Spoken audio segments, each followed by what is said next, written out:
Okay,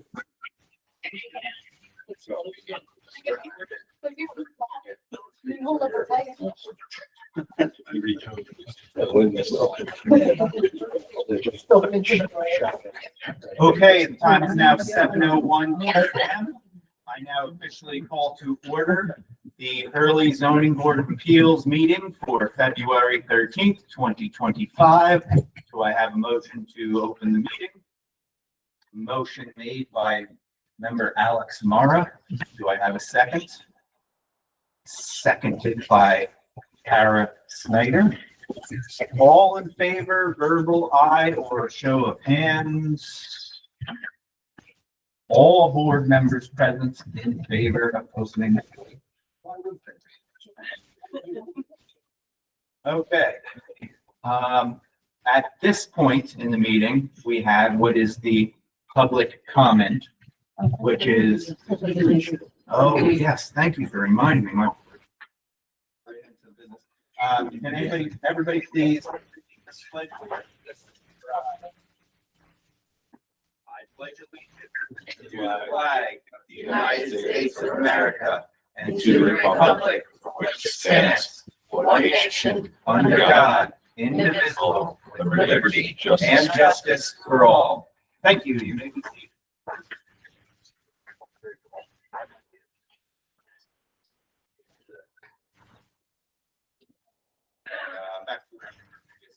At this point in the meeting, it is a time for any public comment for anything that is on our agenda. Before we start that section of the meeting, I would remind everybody present that we do have 3 public hearings this evening on matters.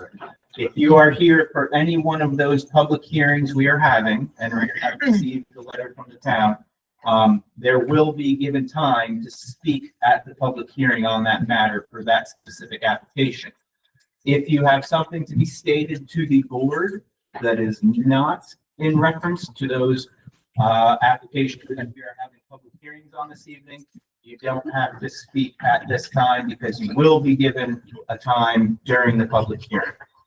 So before I open the public comment section, I would like to ask and query anybody present, is there anything that anybody would like to address the board about that is on our agenda this evening that does not have to do with the public hearings we have this evening?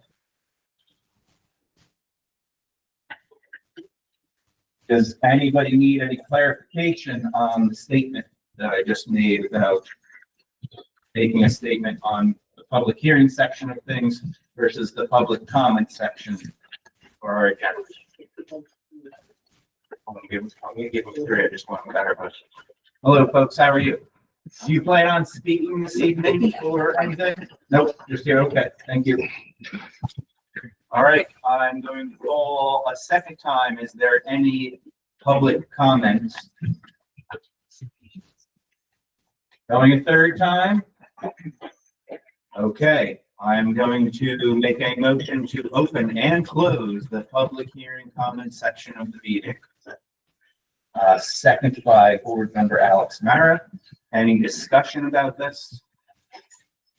There being none, please give a verbal aye or show of hands in favor of opening and closing the public comment section of the meeting. All board members present are in favor, none. So our first public hearing of the evening is scheduled for 7:05, and this is regarding the Greaves/Perfect solar panel arrays at 37 Main Street. We have officially the time of 7:05, so I would like to make a motion to open the public hearing on this matter. Motion by myself, second by member Kara Snyder. All board members in favor of opening the public hearing on this matter, verbal aye or show of hands. All board members present are in favor, therefore none opposed. Okay, this is a continuation of the public hearing that we had at the previous meeting in January. I believe everybody is very familiar with the application at this point. We have had numerous submissions of letters and emails, or emails and letters, however you want to take that. Previously, we had recognized 15 letters addressing this issue and application. At this point, as of today at 5 p.m., we are up to 36 new ones. That is not accounting for the ones that we had received previously. Many of them have been added to the shared drive for review, but I am aware some were coming in literally right at the bell this evening. So I know that there's probably a good chance that the board has not reviewed every single one right down to the minute, especially since there was such an influx of them that we had a hard time kind of keeping up and getting them in and logged for everybody's viewing. That being said, I'm sure there are members of the public here this evening that want to speak on this matter. Typically, we give the applicant the first chance to speak. Maybe I see that you are present. If there's anything new that you would like to be brought before the board, now would be your time to address us, bring those matters up. I wanted to talk to you. I wanted to go over the 4 applicable hardship code requirements because when I first filled out the application back in September, they're confusing. I didn't really know what I was answering. I answered them to my best of my ability. But since then, I talked to my uncle, who's a lawyer, had him look at the code and go over my responses to make sure I was answering the question properly. And he pointed out some things that I should bring up, other ways of interpreting that code. So I wanted to talk about the 4 sections of code. Is this the best time to do that? This would be a great time to address the board and bring up matters. Okay. So the first hardship requirement is the applicant have realized a reasonable return, regardless of whether that return represents the most profitable return possible. This is confusing. It sounds like they're talking about commercial real estate and, you know, something you can make a profit off of it. But when I talked to my uncle, he said that if you're going to apply this to residential property, probably to prevent a claim of inverse condemnation. And that, which I didn't know, is when the town makes a decision that hurts your home value, causing you to lose home value, and then the town could then be liable for that lost property value. So how do I prove this when I don't want to sell my home? The best thing that I could do was I spoke to a real estate agent, Colleen Macy, who helped me buy my house in 2019, and she came and she did a walkthrough and comps on the house, and she gave me an estimate in her professional opinion, and you guys probably saw her letter. She wrote a letter. It was $80,000 less than the amount of money that we put into the house, and she attributes this to a number of things, but two of the things are the immediate work we need to do on the house to prevent the house from falling into current disrepair, and we cannot afford to do that. And one of the forms of relief available to everybody else in the town, solar panels, was denied to us by the planning board. So she also says that the sustainable energy restrictions that the Historic Preservation and the planning board put on the house is also a factor in that lower home value. And she said that as for the cost of fossil fuels and fossil fuel-based electricity continues to increase, my home value is going to continue to lessen. And she also, Central Hudson just raised their delivery charges in the fall.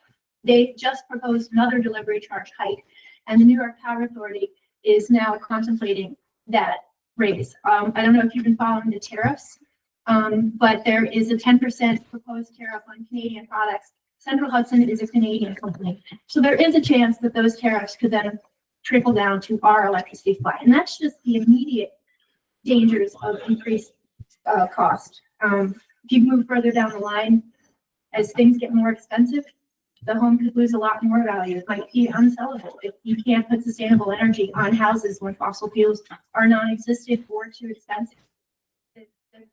You can't live in these houses. Okay, number 2, the alleged hardship related to the property is unique and does not apply to a substantial portion of the district or neighborhood. So when I answered the question originally, I talked about how I had basically two homes in one. We have an unrented accessory apartment, so we have double we have two energy systems, we have two kitchens, all of the double the appliances. But if you're talking specifically about solar, the restriction being who can have solar and who can't, then that changes it a little bit. So the Historic Preservation Commission had no problem with us putting solar panels on a portion of the house that was not viewable. So we got a permit for that. So if you're going to follow that logic and then say that they will approve solar or on houses that you can't see, on spaces that you can't see, then that there's only a few homes in the historic district that couldn't hide solar panels. On the south side of Main Street, only Dan and Linda Zalewski, who own the house in Historics, wouldn't be able to put solar on. And Matt Jankowski, who has east and west facing roofs, so he wouldn't be able to either. On my side of the street, it is just me. Where is it? I'm sorry. Let's see. On the north side of the Main Street, most of the houses have large hidden backyards without trees or ground mounted solar to be placed, or wings or L buildings with east facing or south facing roofs hidden from the street. The only houses that would have a problem are number 87 and number 83. The George Washington house is screwed because it's between Zandhook, so you can see it from every side. They wouldn't be able to do it. The houses on the east side of Hurley Avenue have their hidden back roofs facing east, so they could possibly do it. One exception would be maybe 687 Hurley Avenue because of tree cover. Then if you go down the west side of Hurley Avenue, the property dips are long and they dip down into the swamp area. So all of those houses mostly don't have tree cover and could hide ground mounted solar arrays if they wanted to on the lower part of their property, or there's potential for having enough roof facing west that they could put panels on the roofs themselves or do a combination of both. So there's like 8 houses in the historic district that are being prohibited from putting solar on potentially. And also the code says or neighborhood. So if you expand that to the neighborhood, that percentage becomes much, much smaller. I can stand behind the library and see the house, Cindy Summerano's house with solar, and my house in the same view. The Historic Preservation District is basically a street and a corner. So we are surrounded by houses that have solar and everybody else has the right to have solar. So that percentage of people who are affected by the Historic Preservation ruling is very small. Number 3, the request, if approved, is conform with the designation of landmarks as described in 109-5 of this chapter. 109-5 just talks about how they determine what houses are historical or what are landmarks. So the way I answered this was that the criteria for certificate of appropriateness says temporary design for alterations and additions shall not be discouraged when such alterations and additions do not destroy significant architectural, cultural material, and such design is compatible with the size, scale, color, material, and character of the property, neighborhood, environment. I explained in my application how solar panels fit into that code. And I also submitted photos from the National Park Service that showed houses on the historical register that had solar panels on them that were viewable from the street.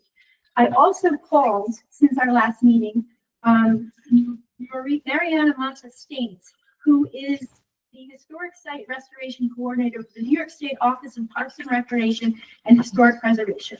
This is one of the offices that we get our laws from. They work with municipalities to create historical preservation laws. So our law is aping their recommendations. And what I wanted to know from Mariana is, what do you do in a situation where you have mitigated all you can and the only place to put solar panels is on a place that is visible from the street? What do you do then? And Mariana said that she looked at the house and she said, well, she cannot speak specifically to my house because we are not working with her. We're not a client of theirs. That what they do is they do everything they can to mitigate it. And then once they've done the best they can, they approve solar panels. They don't deny them. So she also told me that the National Park Service has revised their guidelines for solar panels on National Historic buildings, and that is going to be released soon. I do not have the money or the time to wait for that change to trickle down to our municipal law. It just, who knows how long it could take. But I have Mariana's phone number if you guys would like to call her, check with what I'm repeating here. And then lastly, just one short, I promise. The alleged hardship has not been self-created, which consideration shall be relevant to the decision of the Zoning Board of Appeals, but shall not necessarily preclude the granting of the verdict. I would like to reiterate that I could not foresee or prevent the increased cost of propane or electricity delivered charges or the implosion of my work industry. I've submitted my bank account statement. That's embarrassing to me, like really embarrassing to me. But I needed you guys to see that that's all I have to pay the bills. We don't have savings accounts anymore. Those went out the window last year. All I have is that in my retirement fund. So if I cannot pay these electricity bills and these propane bills, the next thing I do is I have to raid my retirement accounts or sell the house. I just, yeah. We would save, on the low side, $300 a month. That's not a ton of money, but that is groceries. That is $3,600 a year. And over the life of the solar panels, it's $108,000, which is a lot. I hope that you guys can put yourself in our shoes and see that we're trapped by this. And we feel that the town made a decision that was really short-sighted and a little callous and didn't take all of the factors into consideration. Thank you. Sorry, that was so long. If it is feasible for you to put that in writing or reiterate it and submit it to the board, so it can be the record, obviously we spoke on the record. Provide anything Okay, additionally that thank you. Sorry it was so long. no problem. You are the applicant, so you're giving a little bit. Thanks for not giving me a minute. Frank Spinelli at 505 Ohio Mountain Road. I believe he's here to speak on another public hearing matter, correct? Okay.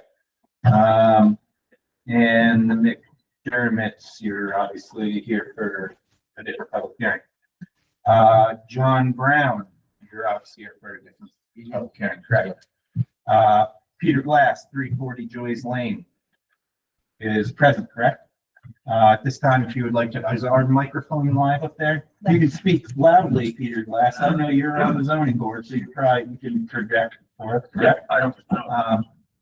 I don't know that we have your letter that we can bring up directly on the screen for us. If you have it, I do have you received it. Okay.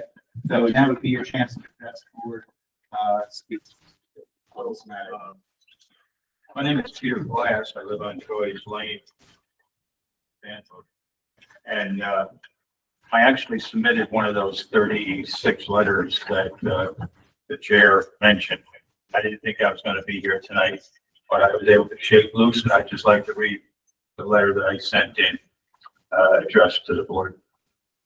It starts off, ZBA chairperson vote and board members. Again, my name is Peter Glass. I'm a lifelong 75-year resident of the town of Hurley. I sat on that board, the Hurley ZBA, for nearly 2 decades, and I served as chairperson for several years. I'm writing concerning the Reeves perfect appeal of the planning board's denial for a certificate of appropriateness for rooftop solar panels on 37 Main Street, the DeMond House, better known as the Spy House. As you know, the village of Old Hurley is one of the most historically significant places in the United States and is recognized as a national landmark.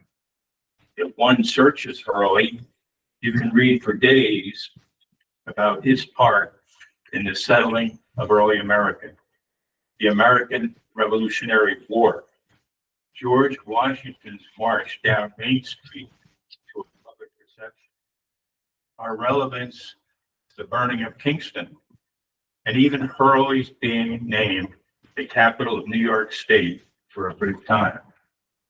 Hence, the Hurley Historical Society, the Historical Preservation Committee, and the Zoning Historical District were created to protect the integrity of our culture and meaningful history going forward.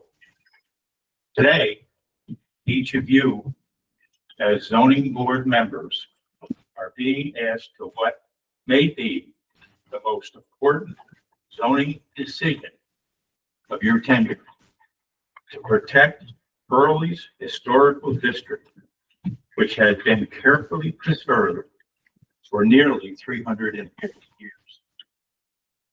Section 210.3 A through J of the Hurley zoning code defines your ZBA authority and your purpose. Specifically, Section I calls out for community protection against unsightly land use. Section J instructs you to maintain the community's present character. To date, one, the Historic Preservation Committee has advised against solar panels on 37 Main Street. Two, the planning board has denied the applicants a certificate of appropriateness. And three, our zoning enforcement officer has said no to a building permit. Unsightly land use and maintaining the character were important to them. And I hope it is to you too. Thank you for your attention to this critical matter. Thank you very much. And he did submit a letter, so that should be, it's not in the drive, it'll to it. Like the rest. Next on the list, I have, Marissa Hertzing. Hi, Hertzing, yes, I'm, 29 Main Street. so I'm Marissa Herzig. I'm a lifelong Ulster County resident, so I grew up in Tilson. But I was actually a Pullman student as well, class of 2008. I purchased my house on 29 Main Street, back in 2021. Obviously I love living in a historic area, and I think it brings a lot of purpose, just to Ulster County as a whole. I personally though don't feel that having solar panels, with limited visibility takes away from the long-term beauty at all of Crowley. So I'm really just in favor of Katie, and hope that you'll take her arguments both from a hardship standpoint, and just pre-existing precedent for the rest of the state into consideration. So thank you. Thank you very much. Now you submitted the letter to us via email, I think, or? I did write letters, but I can follow up and make sure everything. As I said, we received quite a few, so I like to mark out we spoke and we did receive letters.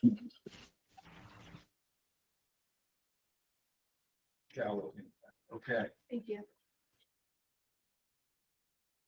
next on our list, Dan Greaves.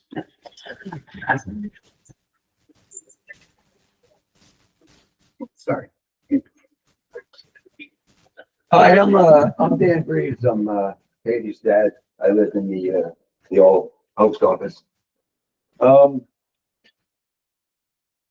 not going to talk about my letter, Josh. I have some new things I wanted to speak about. Last month, right after the meeting, this meeting, the following day, I had a member of the Mr. Hurley Historic thing come to Katie's house, walk out into her field, take a picture of the house, which actually doesn't show the view that you would see from the sidewalk. So he took a picture of the house from the middle of the yard. Then he took the picture home, and he got a black Sharpie marker, and he drew a bunch of squares on the picture of the building, wrong size, wrong number, and the squares weren't even square; they were crooked, and they looked ridiculous.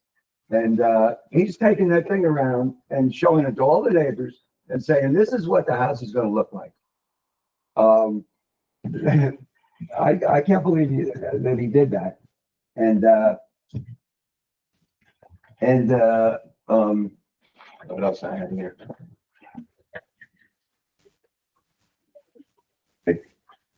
Kind of my glass.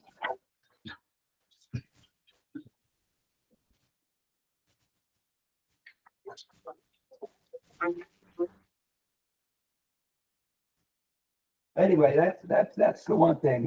And then we have a neighbor who wrote a letter of support last week or last month, and she was going to talk at the meeting, but somebody from the historic commission came to see her and tried to change her mind. And so she didn't speak at the meeting because she was under the impression that had she supported Katie, that when she's in historic district, when she wanted to do work, which she plans on doing, she would have to get a certificate of appropriateness. And she was under the impression, had she supported Katie, that they probably wouldn't help her out on that. The other thing is, one of the commission members has been going around telling people that Katie's her hardship thing is fake, telling people all around town that. And lastly, there's I walk every day. I walk from this firehouse every day down to the Stewart's, all past this firehouse and up to the end of the road and back. It's what you do when you get old. I noticed there's a whole bunch of things that that are not right according to the thing. There's a house in the historic district that just had a pool put in. House had a fence put in, had a white metal roof put on the garage. I don't understand how these people get a certificate of appropriateness. However, in that case, I know how we got it because Frank Dunn was their architect. So I guess our big mistake was not getting Frank Dunn to help us with our architectural work.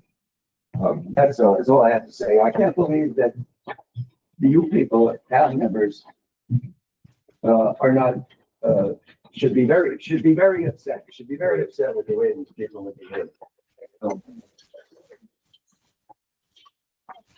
Thank you. Next up, we have Marie Pershing. And you said you want to speak. Okay.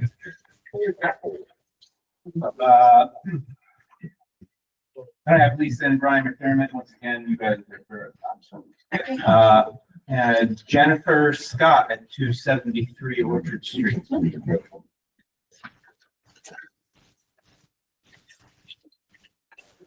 Hello, I am Jennifer Scott. I live at 273 Orchard Street. I'm a homeowner and resident of Hurley. And I'm here to support Katie and Alex and their solar panels. I personally am a supporter of both historic preservation, very strongly, and of sustainable energy. And I do not believe that solar panels are unsightly. In this particular case, I don't think that they will detract from the integrity of the house and its history. Being on the side, they are partially visible. They're not on the front of the house. And in fact, I think it would be a good way to demonstrate how we can keep people living in these historic stone houses and keep them maintained, not falling into disrepair. People living there full time and being residents of the Hurley community. That's how we can make it affordable to maintain these beautiful old houses. And again, I do not think in this case, I do not think it detracts from the integrity or the look of the house. Thank you. Thank you very much. If I'm not mistaken, we did receive a letter. Yes, I do write about it. Yes. January 1st. Yes.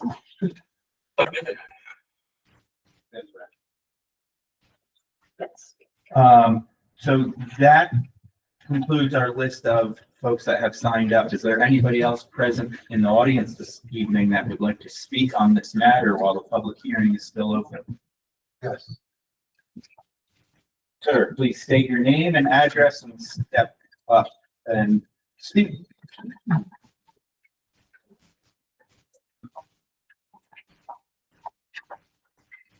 My name is Orlando Reese. I own 647 Hurley Avenue, which is a historic house here, as well as 81 Main Street, which is another historic house here.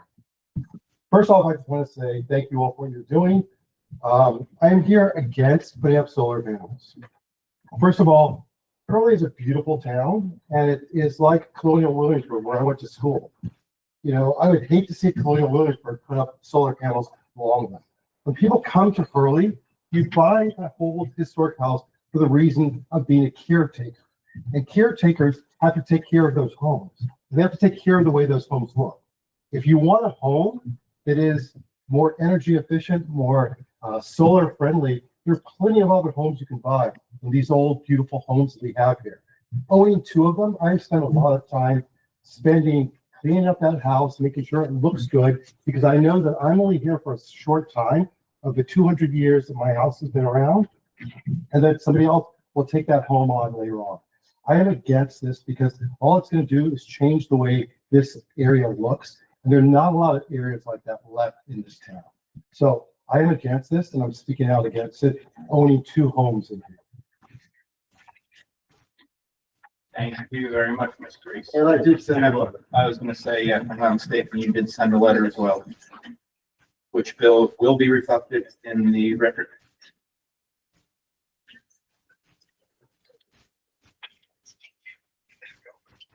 Is there anybody else present in the audience this evening that wishes to speak on this matter while the public hearing is still open?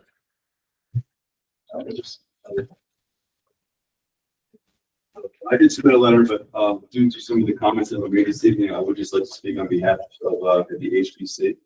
Mr. Reese, I understand your concerns, but at the time when the development of the pool and the shed, the garage, which is actually a barn store to the actual tin roof that's supposed to be there, Frank Dunn was not on the HPC. He was the architect, however. Frank Dunn came to the HPC during the process in which he found it to be very hard for homeowners of the historic national treasures that we have here in Hurley to assist them in this process. And he has assisted you. He's even made drafts of architectural drawings to assist you with your accessory apartment, as well as other people in here that he has helped. No, he didn't do anything. No back and forth. So I know for a fact that he helped. And he did ask for other alternatives. You did not want to do the alternative. He met at your house with you and 5 other court committee persons and discussed this. So I just want to make it clear that Mr. Dunn, while be given this slanderism, was not reflected because he was not on HPC at the time of that. Very much. Is there anybody, before I give you, is there anybody else present this evening that wishes to speak on this matter while the public hearing is still open? Katie, you may Thank you. address the board again. Just keep it Yes, I'll be short quick. and sweet. We talked about this last time, but the Historic Preservation Commission was supposed to meet us before making their decision and go over all the details that's in the town code. They did not. They did not meet us until I initiated a meeting before the zoning board of appeals because I knew that we had to talk about that before we had the zoning board meeting. We never went over anything or any alternatives, no mitigation solutions, nothing before they made their decision. The code says they were supposed to. They were all supposed to notify us of their decision. They didn't do that. I found out from my solar company. So they missed that step. Thank you. Very much. Members of the board, questions for anybody that is present this evening? We do have 2 members of the Hurley Preservation Committee present in the audience this evening, as well as the applicant, obviously. Do you have any questions regarding anything you've heard this evening? I would have one for the 2 members of the HPC that are present this evening. There has been statements made that there has or has not been attempts to reconcile or work out alternatives. Are you aware of any of these? I can speak to that. My name is Scott Davis, and I was actually one of the. And for me, this is a challenging thing for everybody because we have technology, solar coming, people want to use solar. You know, but yeah, we have historic district and the two are kind of meeting. There were some alternatives that we did talk about, like putting on the garage, there's a tree that, that they preferred not to cut down. We're talking about putting, pole mounted solar in the back, which, you know, again, it gets complicated because then Jeff's starting to get into archaeological study and these things start to pop their head up. But there were other alternatives that were discussed. We even, didn't recommend, I believe, to inquire with another solar company, just to see if they, all right, well, that's news to me. But just to see, we ruled in the way that we did only because historically you don't see solar on houses like that. And it's not so much, again, key that we ruled, it's just precedent for the future of the town that will allow others to do it. And theirs might not be on the side, or how do you make the determination once it's on one house where you can see it, what makes it okay and what doesn't? So that was at least my reason for making the decision that I did. It had nothing to, and I felt like there was an opportunity to work the garage or somewhere else on the property. Again, that's their business. It's to you, sir, I apologize. I don't know who on our commission came on your property and took pictures and drew. I apologize. I don't want to know, but with that, I think that we did talk about alternatives that day. It sounds like Katie did pursue some of them, and that would be my answer. What you were. Thank you very much, Mr. Davis. Anybody have any further questions? There's a lot to unpack and unravel in this. Obviously, preservation code is at work here. Few brief facts that I want to state to the board, and it's just the black and white stuff. It's not that the HPC is entirely denying solar. Obviously, there has been alternatives presented and options. So this isn't, I want to reiterate a matter that it's not completely the blocking of solar,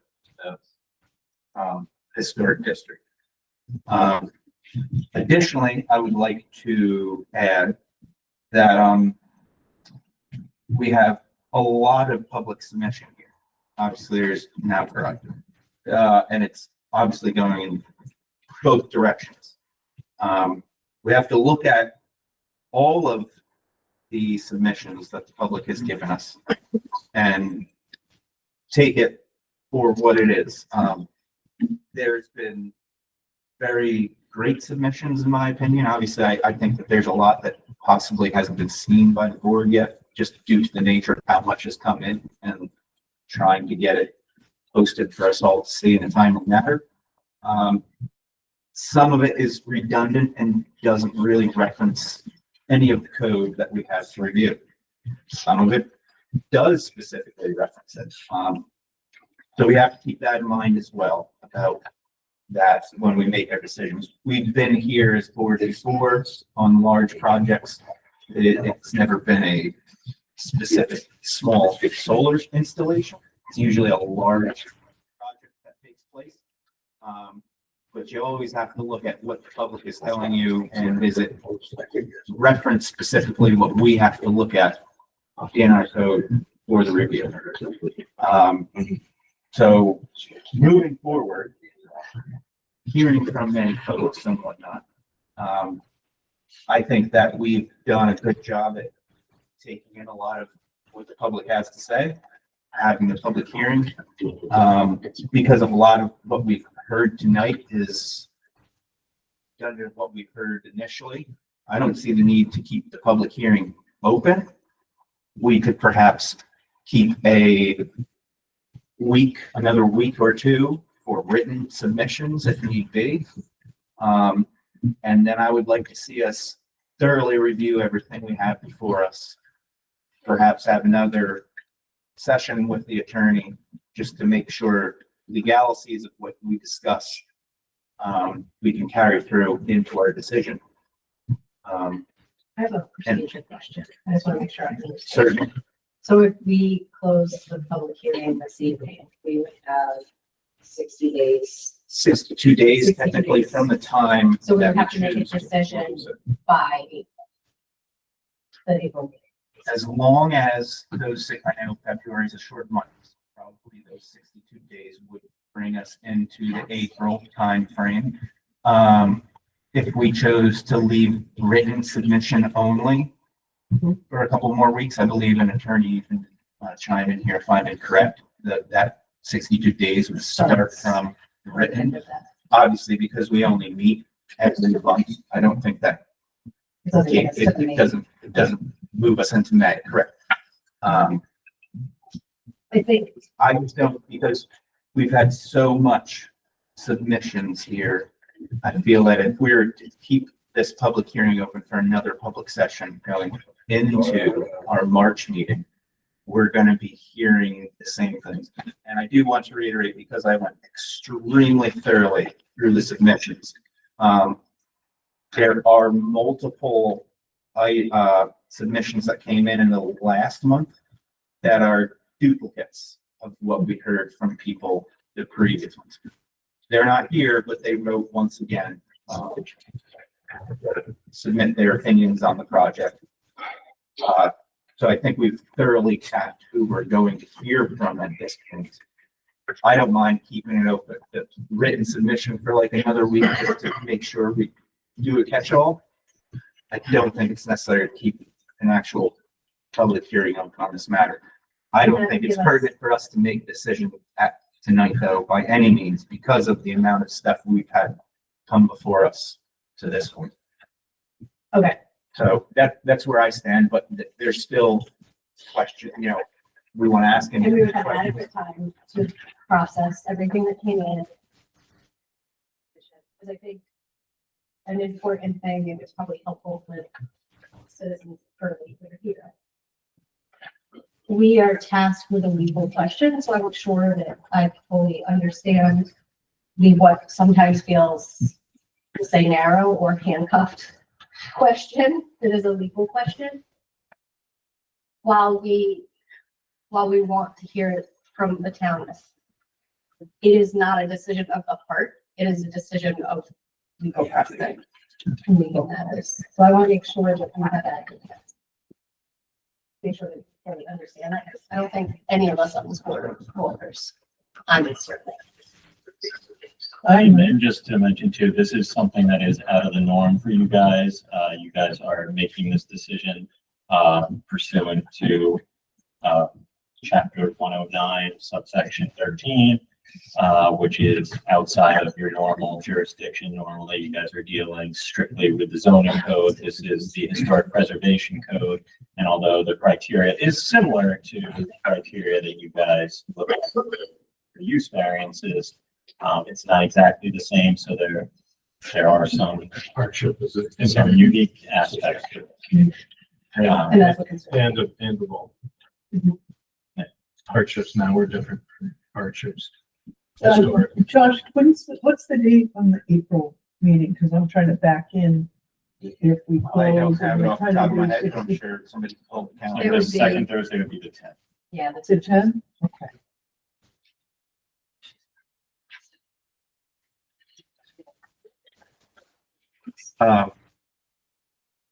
I'm sure if the board decides to close the public hearing this evening or even keep the written submission portion of it open for another week, Mr. Greaves, you will still be most likely present for our next meeting to answer any questions that we may or may not have from you, correct? Yeah.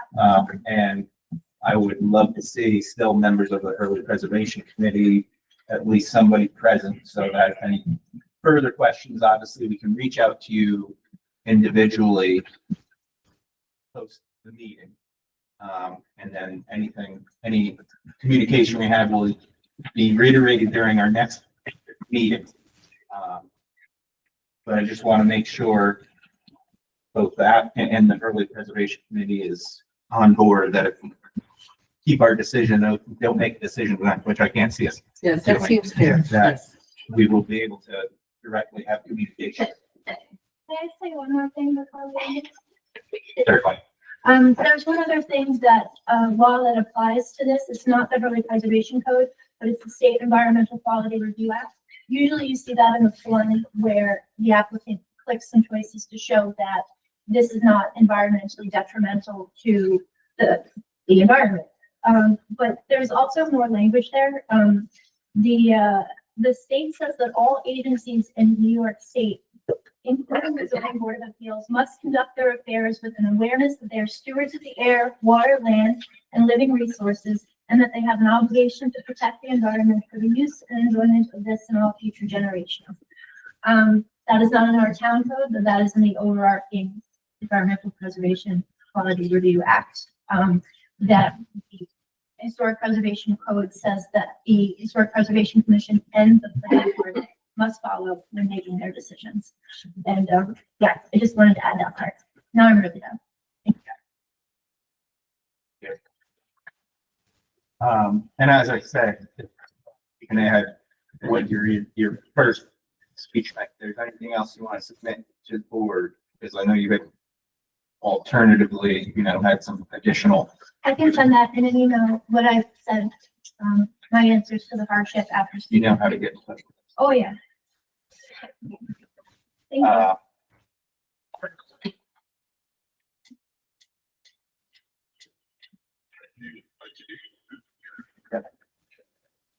So, any further questions from the board? Anybody present this evening? Applicants, Preservation Committee? That being said, I will make a motion that we close the public hearing on this matter and table our discussion and decision on it. Josh, weren't you gonna leave it open for the submissions? Well, I discussed perhaps another week, the applicant, as the applicant, can make submissions to us until we make a decision. So Just the applicant.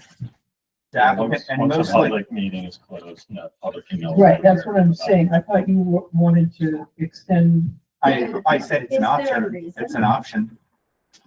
I don't see any I don't reason. care. I think I we've just- fully queried the public at this point, and everybody's been made aware of it. I don't personally see the need to extend it. Okay, so my motion stands to close the public hearing on this matter and table discussion and decisional until if not the next meeting within 62 days of our allowance. Second. Motion by Chairman Vogt, second by Liston Freeman. Is there any discussion on the motion on the floor? Amongst the board members? No. All in favor, verbal aye or show of hands? All board members present in favor, therefore none opposed. Believe everybody got the gist of what I said, correct? All right. Public hearing is now closed on this matter. We will diligently to make sure all submissions by the public has made it. As I said, I've gone very thoroughly through everything I submitted, and that's that. We have two more public hearings to get to this evening, so if you are here for the Dreams Solar, you may leave, or you can hang around and see what more exciting things we have to discuss.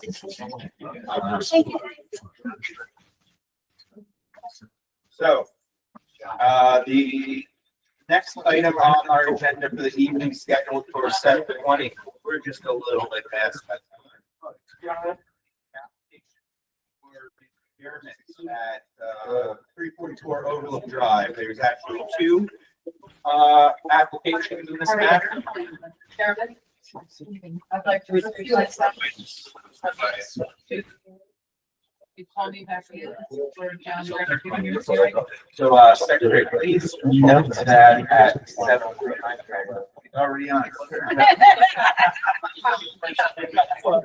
We haven't had this as much as the basis of recusal is your, you just want to join the conversation of your family. Yes, yes, my sister and I. Oh,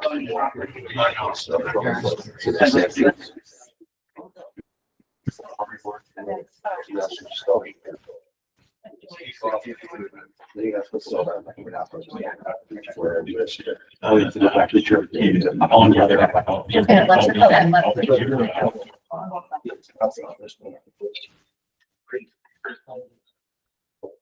All right, we entertained this application at the previous meeting. I believe every board member was present. last month as well. So, I don't have to reiterate the specifics of it to anybody. But essentially there was a garage that was, erected. They originally had a variance for it. They're looking for a certificate of occupancy now for it. Upon investigation by the CEO, it was determined that the, building was constructed slightly over the variance that they had received, and that as well, an additional carport had been built, even closer to the allowed variance, if I'm not mistaken. I did have some verification questions for the CEO at the last meeting. I believe he concurred and clarified that. So at this point, unless there is any objection, I will make a motion to open the public hearing on this matter. Motion by myself, seconded by Alex Mara. And just to be clear, we have this listed as two separate matters. Are we opening a public hearing concurrent on? So this is, I would love to do it on public hearing on both, but I will Okay, you can proceed to the attorney to, when we do this twice. I mean, it's the same ZBL, same address. It seems that it was unnecessary to list them as two separate. I questioned that myself at the last same meeting. time. That's, if that's how it's listed, we can handle them separately. Two separate applications. Or they're. Yeah, Yeah. they're So, clearly well, separate. So we want to get one of these separate. No, one's corner, one's garage. So since they are, let's just go. This is on, application 2025, 1 year, making a motion. Yeah, this was my question to Paul the last time. We're having a hearing on technically the certificate of occupancy as built. Don't know how we deal with that. It's basically the immediate. Yeah. And I only see, so it was a variance for garage. Well, but the garage has been built, needs an additional variance to be compliant. So the application defines what additional variance is. Yes. So let's look at that hearing for application. With the certificate of occupancy. It's not for a certificate of where I just wrote that on, this and wrote that incorrect. Like say request for an area there. They cannot get a certificate of occupancy. Yep. All right, so we'll move through it, okay, yeah. And the applicant wants to open the hearing to clarify. Well, there is a motion on the floor and the second was by Alex, is that correct? Yes. All right, any discussion on that motion to open the public hearing on this matter? Are you All in favor? separating them or? Yeah. Excuse me? Are you separating them? Yes. We're separating them, correct? Okay. Yep, we're gonna double it. Just double checks. The lawyer says that's what we're gonna do. So, all in favor of opening the public hearing on this matter, verbal aye or show of hands? All board members present in favor, none opposed. The public hearing is now open on this matter at 7:55. Okay.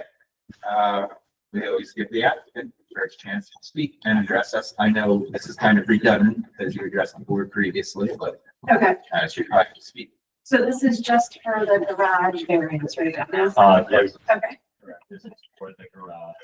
So according to the building department, that a side yard variance of 2 feet, 2.87 feet is needed. Yeah.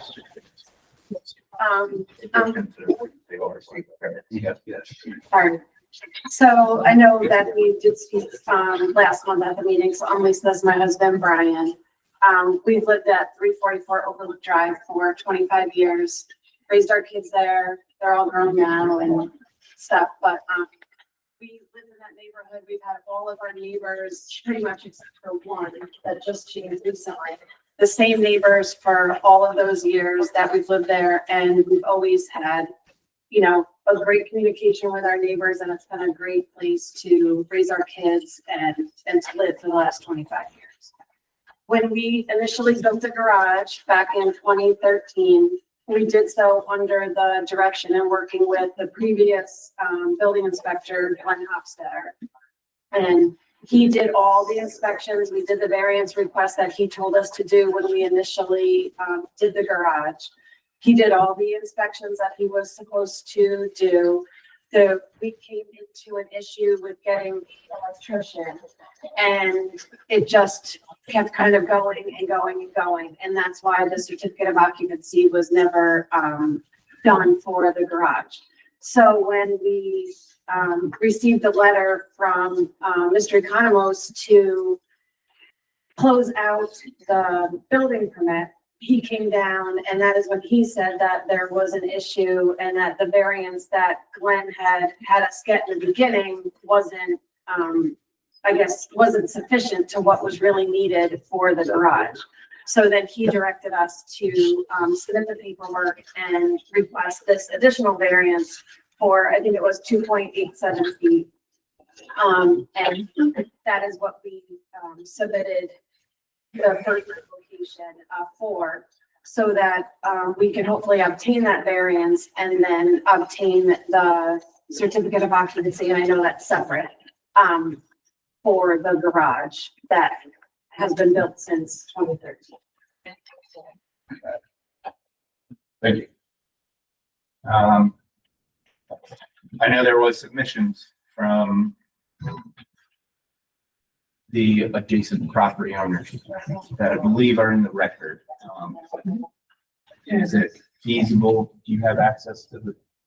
I have one here. I don't know if you guys want this one. This was from one of the neighbors. He just sent it to me, so I had a copy of it.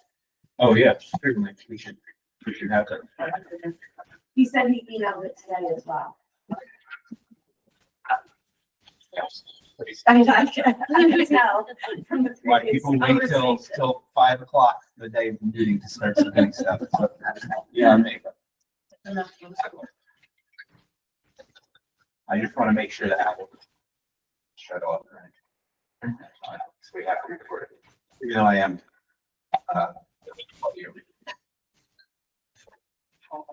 Okay. That lag. So much. You probably got it up. You're looking at it. I'm looking at an attorney letter. Yeah. So part of the submission that was, Frank Spinelli, do you want to, I know that you have, there was a letter on your behalf that was submitted. Yeah, I'm addressing We can, the carport. okay, if I can bring it, I can either read it myself or.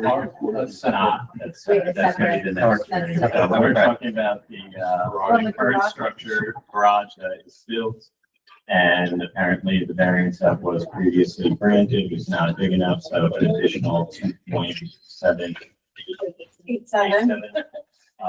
Variance is needed for the structure. That. Okay. We are on number.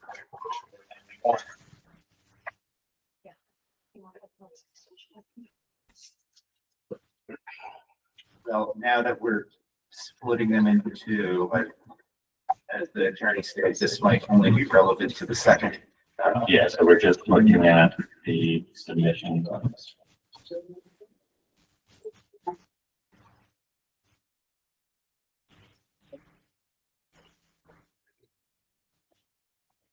And we copies being made of what you. Yeah, that's fine.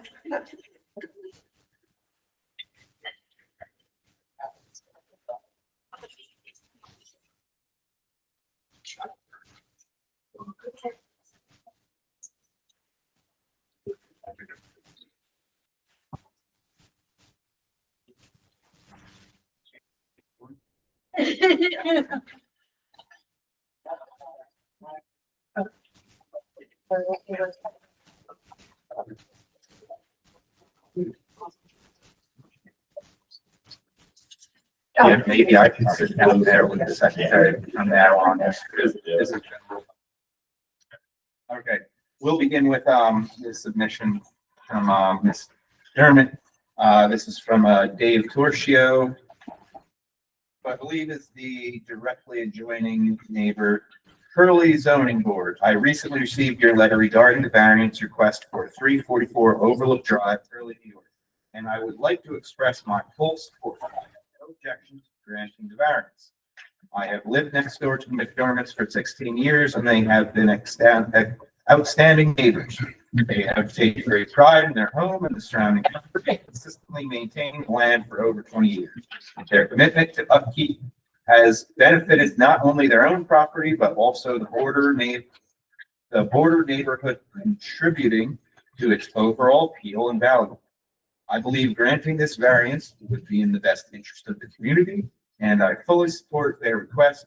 Please feel free to reach out if any further input is needed. Best regards, Dave Torchio, phone number listed. We'll keep this and we'll add this to.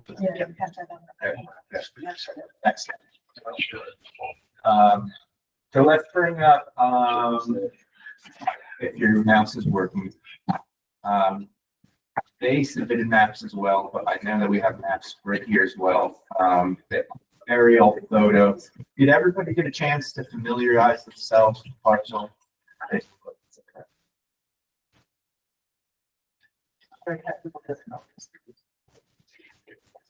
Which one do you want? Yeah, the aerial. Yeah, or the the aerial. sketch.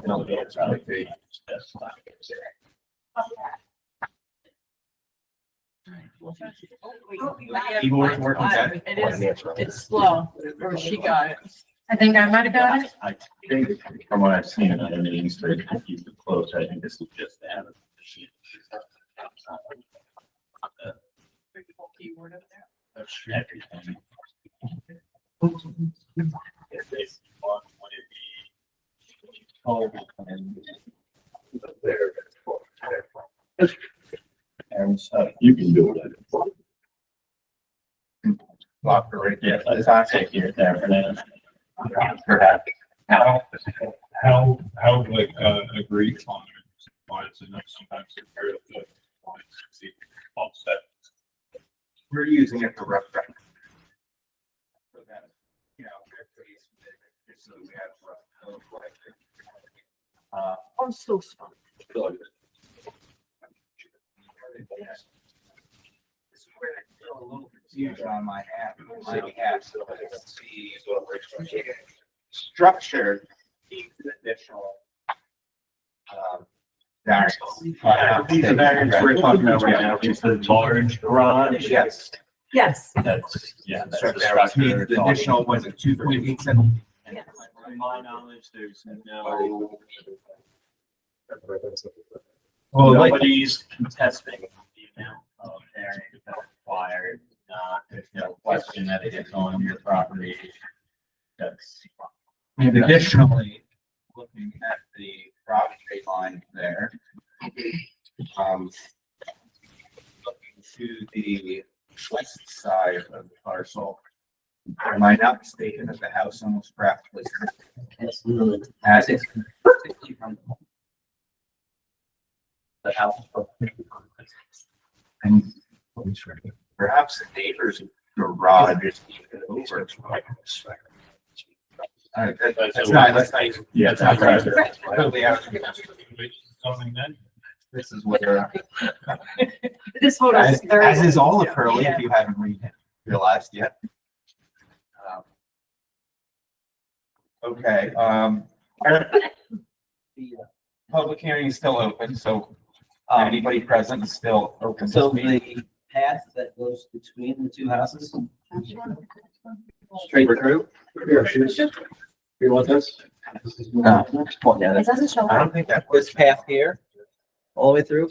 That is also a plow easement.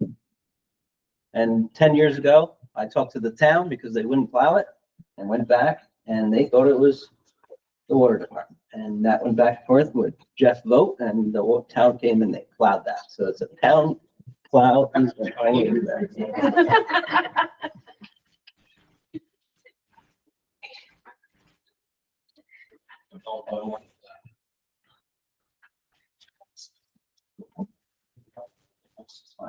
We're just showing you that, Wow. that is not anybody's property in there. That's a town easement. It plows snow all the way back in there, every snowstorm. That whole. My question, so we've got the street Overlook Drive, which is a recorded street that is now maintained.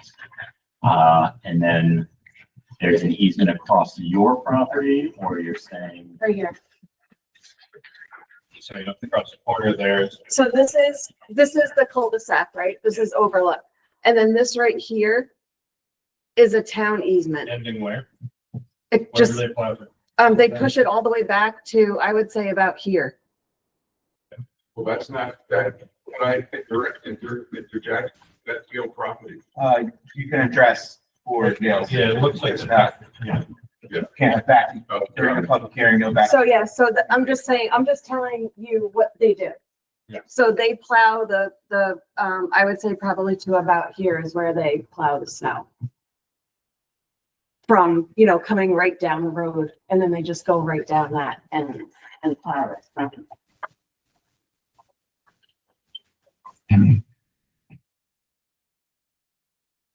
One of those paper roads. Well, it looks like this would be the bigger street where it continues on, right? Yes. Because I'm assuming that that's still. This is a. But it's. On Paper Street, that would be taking it where. That's the easement would be going across here to clear out this part. This. I have heard that the water valves are on field truck. It's just hearsay on mine. Yeah, but regardless, unless. I don't think this has Wording anything to do that regard- has Something to do with. So this part of the conversation involving whether or not this road and everything on it is not technically part of the second part of this and not the setback for the main Yeah, building. right now, we're looking at the structure that has the red square and is labeled garage. So that's a structure that they're seeking the 2.87 foot. That's better. Yeah, if we can zoom in a little bit more there. And obviously, these lines are not extremely ridiculous. Yeah, so what I was saying was, wouldn't, it just doesn't work out here, but wouldn't, Show up. was it? Yeah. So this goes on the. Oh, So wouldn't the conversation about this road on be more pertinent when we start talking about the carport addition, rest which of it. goes over the line, and not necessarily this first part, which is going to be a second conversation that hasn't started yet? Correct. So we'll talk about the 2013 garage setback.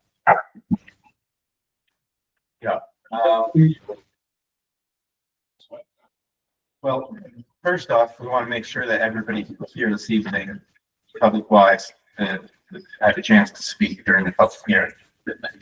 Is there anybody else present this evening that has, anything to address the board regarding this application? So just you guys are all looking at the building, but this stuff, everything here from this over the line is pretty kind of close. But all this stuff, there's nothing there. That's no longer there. That was kind of stuff that was there for years and since it changed hands, we've had taken everything out of that so that there wasn't an issue. We moved that stuff.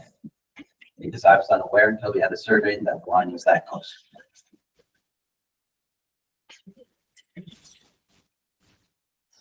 Anybody else present this evening has anything else to address the board on this specific variance with 2.87? Josh, are we allowed to ask questions? Yeah. So you had a survey originally, and then You being the the McDermotts. Okay. Okay, they submitted two surveys, one's called an old survey and one's called a new survey. So the old survey clearly marked that the side yard, the difference between that corner was 12 feet, right, to your property line. So in 2013, you got the 8-foot variance, right? Yes. Right? I mean, that's what you submitted there. And so the new survey is now showing that it's 9.13. So is this because whoever was building, I don't know who was building, but whoever was building just wasn't going by the survey? No, No, no, and that drawing there, we don't, can we see what you're looking at? Because You submitted this. This is We can attached bring to that up your on the screen, I application. believe, if you back out of the so public basically, submissions, that number there, that 12-foot number was probably put in there by just back up. Like one when? Because folder, Glenn is the one that put the and then variance through. Dermot, Glenn is the it's one gotta that be one of processed this these. whole thing. That's what we're looking Okay, He told but, us what but to file. you had a survey. No, Probably not not a that. professional survey, that's just a drawing, that's just something from the town. No, that's wrong. This is certified to you and it's certified to your title company. Application perhaps, it's attached to that. oh, maybe when we bought the house. Yes. It's certified to you and it's certified to your title company. And so maybe we So that means when you purchased the house, you had a survey done, it's cut off, I don't know who did it, but it is certified to you. It might- Is it in the other folder? Might be in the other folder at this point. Okay. Oh, might be in the- with the- Yeah, go to It's in the- McDermott number 2, perhaps? Okay, yeah, we got a lot more there. It's not. It wasn't an error, it's a surveyor, with their stamp on it. This is insured. Okay, so here's what you're referencing, Stephanie, correct? No, that's the new survey. So if you look at the new survey, in the corner, it's showing that the corner The is line coming 9 off point Carport is 9.3. 9.13, whereas when they did the original one, and the original one was the basis for requesting 8 feet, not 9.13. So it would be assumed that there was an issue when they went to build. So Everything that we, well, that's, Where's, so can we pull the old one up? yeah, what was that? yeah. This is the old, you're looking at the new survey. Now, this is the old one. And in here, if you look, in this, you'll see this little corner, that's how you'll know. Yeah, that's the one. Yeah, so go back up, and then you can see somebody marked 12 feet. I don't know who marked 12 feet. It could have been Glenn. It doesn't matter. This is a survey that was certified to you, that was done by a surveyor. Your title company relies on this survey, and it shows 12 feet. So that 12 feet was the basis for requesting 8 feet for a variance. That's the reason that you applied for and received an 8-foot variance. So if now that 12 feet shrunk to 9.13, that's why today we're here looking at 2.87 as the missing area. So how did that happen? It happened because whoever was building wasn't working off of a survey. No, I'm not trying, I feel like you're getting hostile with I'm us. not, But I just want to know I'm how just this happened. Right, but I'm just trying. I want to know how this happened. Okay, Lisa. can I? Yeah. Okay, so what I'm trying to say is that when we initially did the garage in 2013, we followed whatever Glenn told us to do. So, but if Glenn, whatever variance Glenn told us to get, that's what we put on the paper. He's the expert. We're not the expert. When we submitted the building permit, and he came back to us and said that we needed to do the variance in order to get the building permit for the garage. So Just to clarify, I don't think the argument is with Glenn, but I think it's basically that the variance was given, but however the measurements were taken when the garage was built, it was built however many feet close. So. And that's very why- 2.87 feet. Yeah. Yeah, It's and very it's hard. minuscule. Means it's round like that. It's very hard. But yeah, we are. Mistakes. One of those came with the title to the house, because I had one of those, A survey. a survey, but the buildings weren't correct. Well, then your surveyor screwed up. Yeah, So, and I think, you know. Yeah, I mean, I know it was 25 years ago, so I don't remember. The buildings are just sketched in there, they're not in the right place. okay, but I doubt it's cut off. We don't know who the surveyor was, but we're gonna presume that the surveyor did this correctly. That's what I'm saying. It had to have been only one, because that was the only time. I'm just checking to see if I have anything else. Sure.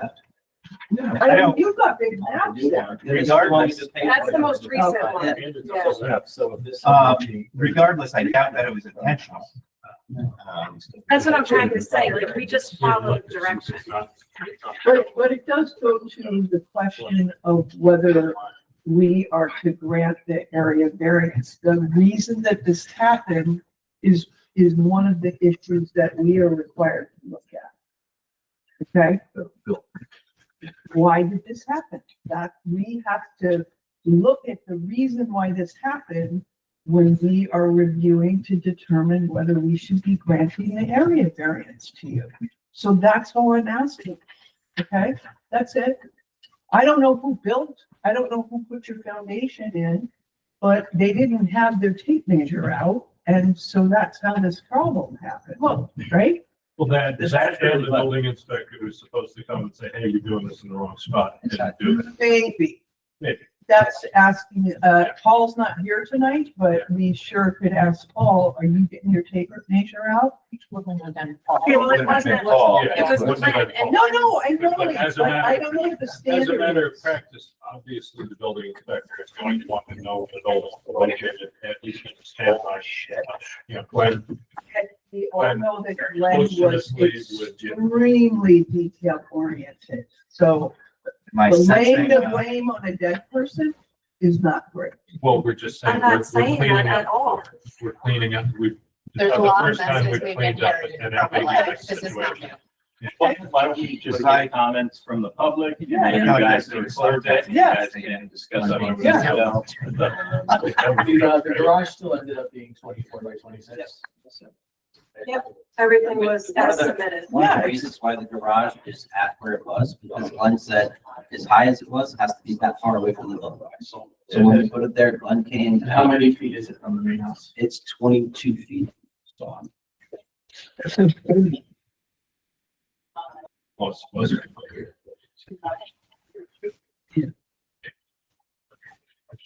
is there any further, comments from the public regarding this specific variance with 2.87 feet for the garage?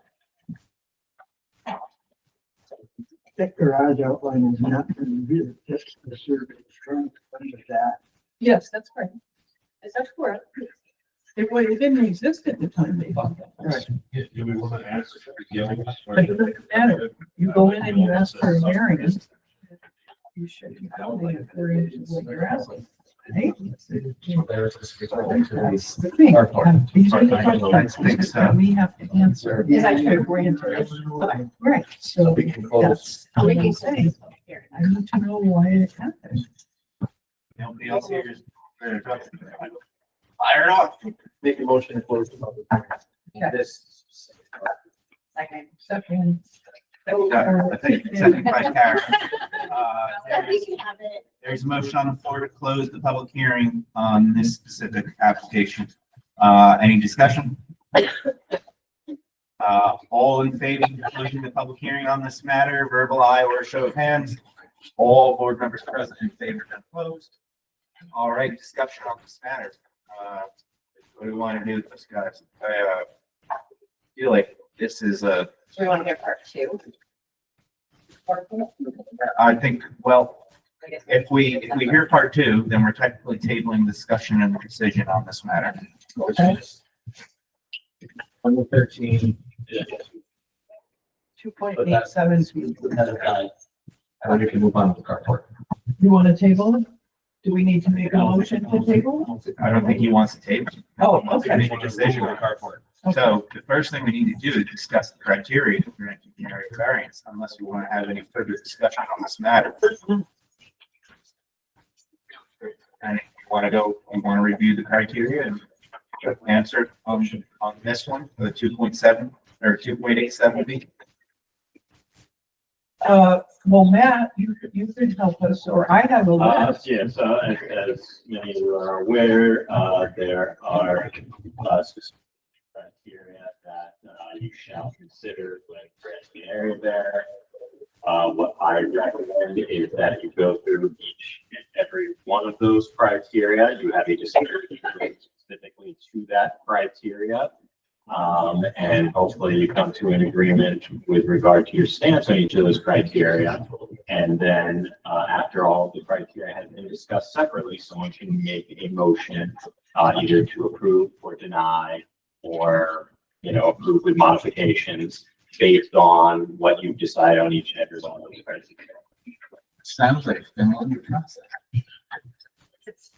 Matt, are we supposed to do this like on the record now? We go through the questions? Yes. Okay. Yes, we definitely want to make a recommendation. Do So we have? do we if have you to would let like, it go? I can ask you the first bit of criteria that you shall consider is whether change will be produced in the character of the neighborhood or a detriment to nearby properties created by the grant of this area there.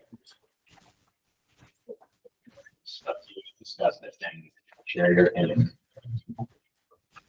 Everybody heard what you said clearly, right? It's not normal. Yeah, I'm never quite there. Are we gonna vote on each one? Each one. Yeah. There should be some consensus. There is not a vote on each and every, but a consensus that then you base your decision on. So you discuss each criteria and hopefully come to a consensus on each of those criteria. And then move on to the next criteria, and then you vote And then and reference your consensus on each of those as the basis for your decision. it was before your time. Yeah. Well, okay, is a consensus a unanimous or a majority? We would have to have a quorum on It is each one a of the criteria. majority vote. Majority vote. But again, you can disagree on certain criteria and then you can discuss that later. You don't have to, like, hopefully come to a consensus on it. So it's very clear when a motion is made to approve it or deny it. But, you know, basically, I think let's just start piece by piece. And then when we get to the end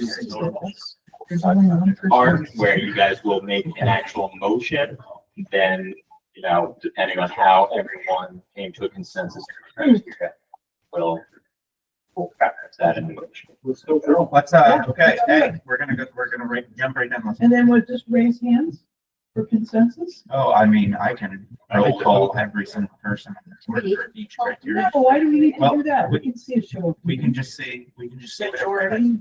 Could be verbal. Will a undesirable change be produced in the character of the neighborhood or detriment to nearby properties be created by the granting of this area variance? The chairman's answer to that would be no. I agree. It I agree. exists.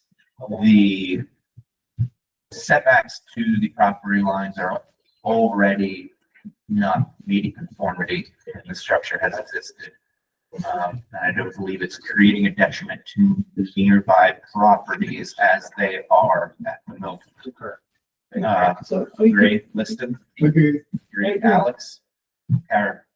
Alex, great. Borders in, unanimously in agreement to that. B, will the benefits sought by the applicant be achieved by some method feasible for the applicant to pursue other than this variance? Well, it's a hard no. Liston? Hard no. I believe the board is in full agreement with B. C, will the requested area variance be substantial? Being that the structure exists and was put through the processes previously, I don't believe it's substantial to its existing. concur. Okay, board is in full agreement with C. D, will the proposed variance have an adverse effect or impact on the physical or environmental conditions in the neighborhood or district? I don't believe it will, or at least it has it in 20 plus. Does the board concur with that statement? Yes. E is the alleged difficulty self-created. Which consideration shall be relevant to the decision of the Board of Appeals, but shall not necessarily preclude the granting of the area variance? I'm sorry, I have to say yes. And you guys can all disagree. Yeah, this one. That's always the gray area where we get into discussion. Is it self-created? Well, yeah, I think we built it. Do we take that into consideration for granting the variance? As we don't have to. Doesn't So necessarily. even though we preclude it. can have a discussion on this, but it won't necessarily be a relevant matter if we check off the entire rest of the list. I would say it is self-created because it was not done to spec of what Yeah. they're doing. Is that gonna create any impact on the rest of the criteria? No. Sounds like we're in agreement with that. Okay. F is the variance, the minimum necessary. Yes. They're not asking for. 3. 3.3. I guess it's the minimum and just criteria they're placed. Say that in this specific instance, it is the minimum. Does the board agree with that? Yes. Everybody agree? The board is in full agreement. Oh, so that's it. Any, imposition of conditions or restrictions? Perhaps the structure as built is not to encroach any further on the property line? That's gonna be good, not the second part? Most likely. Yeah. Yeah, you're right. You're right. We want to impose conditions that there is no further encroachment by any portion of the structure Yeah, that's as good. granted. That's good. They already said that they removed a lot of the stuff that was there, and there is the issue of the plowbacks and so on and so forth.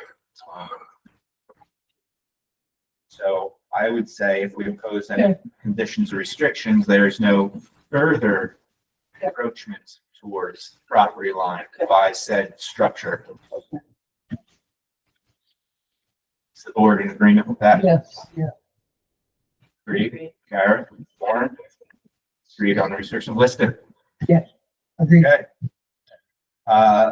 That being stated, I would like to make a motion that we approve the area variance for 2.87 feet with the restriction that there is no further encroachment upon the said parcel property line. Seconded by Alex. Any discussion about the motion on the floor? All in favor, verbal aye or show of hands? All board members present in favor, none opposed. Your variance has been granted. That should take care of your certificate of occupancy. So just a quick question, we would follow up with Paul. Yes, he's usually here this evening. In the past, somebody was writing a letter. So did somebody write a letter saying your variance is granted? Yeah, it has to be filed with the clerk as well as the letter sent. Yeah. Within 5 days. Somebody wrote a letter in the past. It was the secretary of the ZBA, was the one that wrote the letter.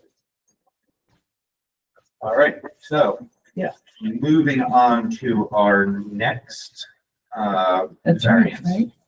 Which this should all be familiar to everybody at this point. A variance for 344 Overlook Drive. Now this is for the as-built attached carport. I don't know that we have a, correct distance of this variance requested, do we? It's in the application. just It's give an me a- application. Okay. Should have that on your drive. We do this for a slight amount of disorganization. You probably realize I'm on my Oh, third it's okay. secretary I get in it. 3 months at this point. This Third time's a charm, this new one's really.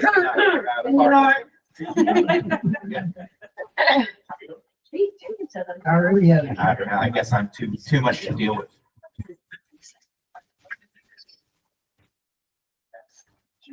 I don't think you're recognized as the town board acting secretary. This is has that amount for this.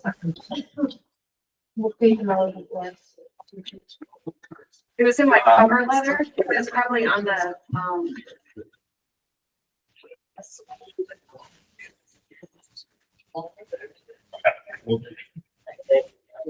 yeah, that's old.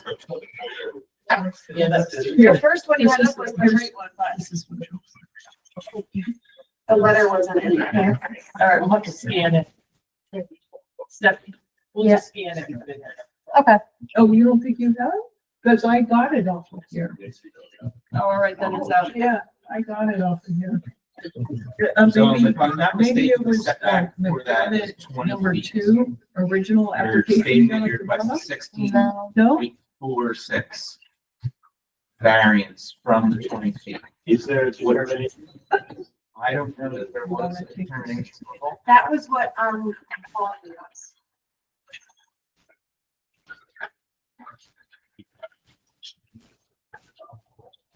you want to take it? And then you can put it up there. Wait, is that it? This is the Yeah, other one. That's the garage. Karen was the mentees. But I know I Yeah, told this. Right there. I don't have. Is And we that have it? the letter. That's That's this. it. Okay, go back up to the top, yeah. Down, yeah, wait, you went to fence. No, detached garage, no, No. no, it says parks.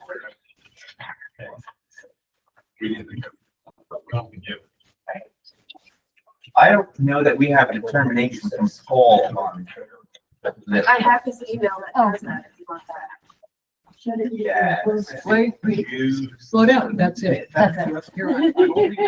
Because Yeah, no, if you're requesting the 16.46 from Yeah. 20 feet, that is essentially 3.54 feet, which is less than the additional, I believe. well, let me show you That would how not be correct. here, this was his letter that he sent us. So this paragraph right here was talking about that's from Paul. Okay, yeah, this is exactly reiterates the numbers. All right, let me, okay. They were like scanning crazy on a Saturday. Hours. All right, so I'm gonna read for you guys for this specific one before we start the public hearing on this. I'm going to read Paul's determination letter because it seems obvious that we don't have it in the file. This is for permit for garage 2013-053 for the as-built carport attached garage here. Mr. and Mrs. McDermott, thank you for providing the recent survey. Please be advised that the survey indicates a side yard setback of 9.13 feet for the garage and a side yard setback of 3.54 feet for the attached carport. We just dealt with garage. That's not right. No, the one, 9.3 was what, Yes. that but that's was not that the- numbers off that Right. initial survey. Right. We addressed the discrepancies. Oh, I got it. Yep. Okay. Okay. That full side yard setback for your property in an R2 district as originally determined by Glenn Hofstadter is 20 feet. On May 10th, 2013, you were granted an area variance of 8 feet for the garage by the zoning board of appeals, with the remaining setback on the side yard being 12 feet. And enclosed police fine goes on to reference everything from that original ZBA application. Now, some of that is not in purview for this specific application because we just addressed it. At this time, the certificate of occupancy for the garage cannot be issued as it has not been built in compliance with the 12-yard side yard setback approved by the ZBA. In addition, the legal carport also is on the required 20-foot side yard setback. Your practical option for the garage is to apply to the ZBA for an area variance requesting an additional 2.87 side yard setback. Granted. Regarding the application for the as-built attached carport, I cannot issue a permit at this time due to the 20-foot setback not having been met. Your option at this time is to remove the carport in its entirety or apply to the ZBA for an area variance of 16.46 feet. So the application before us is for a area variance of 16.46 feet for the attached carport to the garage. So that is the matter that we are taking up at this public hearing. Did Or you clarification. scan that so it's, you can look at it? I just made a copy and it's right here. You can have. All seven of us are Unfortunately gonna missed crowd that. around and read that together. I will hand it down to you. Okay, okay, all right. Okay. But will you scan it and put it up We'll there? put it, Okay, we'll put it on the. okay, okay, Yeah, well, you want that way. Yes. Oh, no, this. Oh, that's mine. Yeah, sorry. I would say you still haven't opened a public hearing yet on this, so. No. Now that you actually know what the application is for, there's probably nothing else needed to open the public hearing.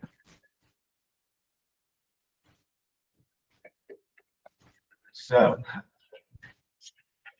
any discussion before we open this? Because at the previous matter, we made a stipulation that there would be no further encroachment on property line.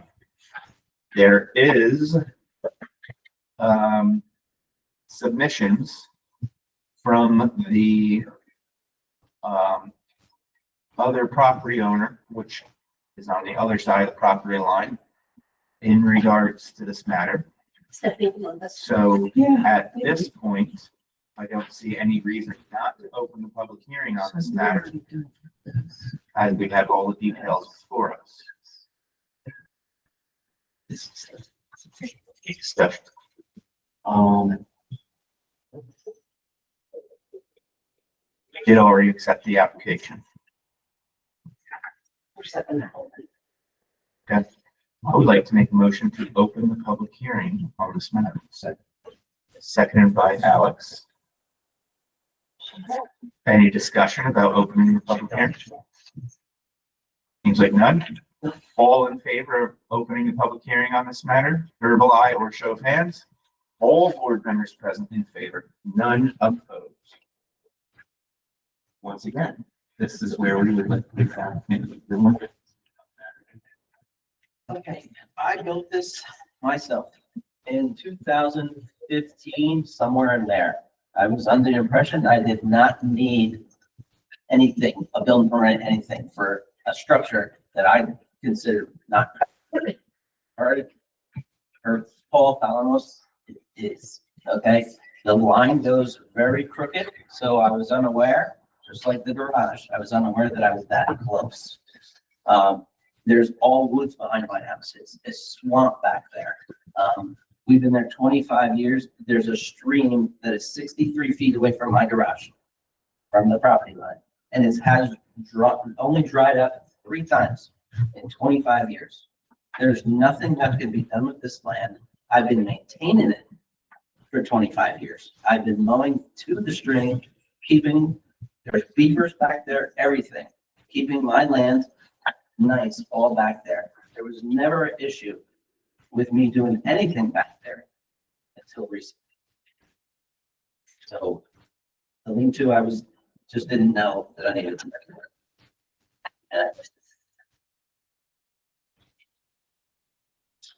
We do have submissions regarding this matter, I believe, from the adjacent property owners. So at this point, we are to give that recognition. I believe, I don't know if we have everything in this one, maybe we do. Let's start with their letter, official letter. And we There's a received- public submission. Oh, yeah, that's right. She's right. Yep, I knew there was 2 maps, documents. It's either I think it's timeline that or, yeah, I think it's that that one, might Stephanie. be it. That's the letter that was submitted.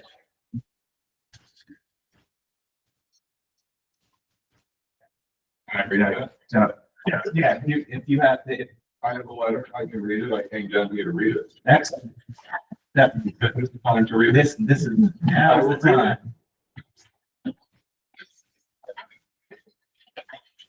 Good evening. My name is Frank Spinelli. I'm speaking on behalf of Cindy and Karen Gill, owners of parcels bordering the McDermott property on 3 sides.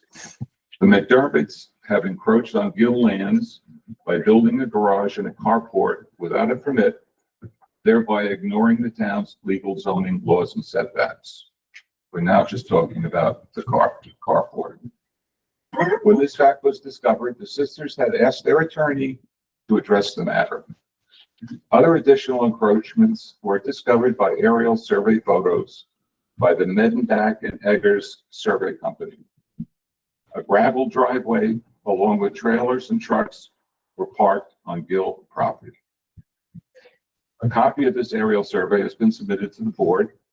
It has come to light the McDermott's built a carport illegally without a permit or site visit from the building inspector.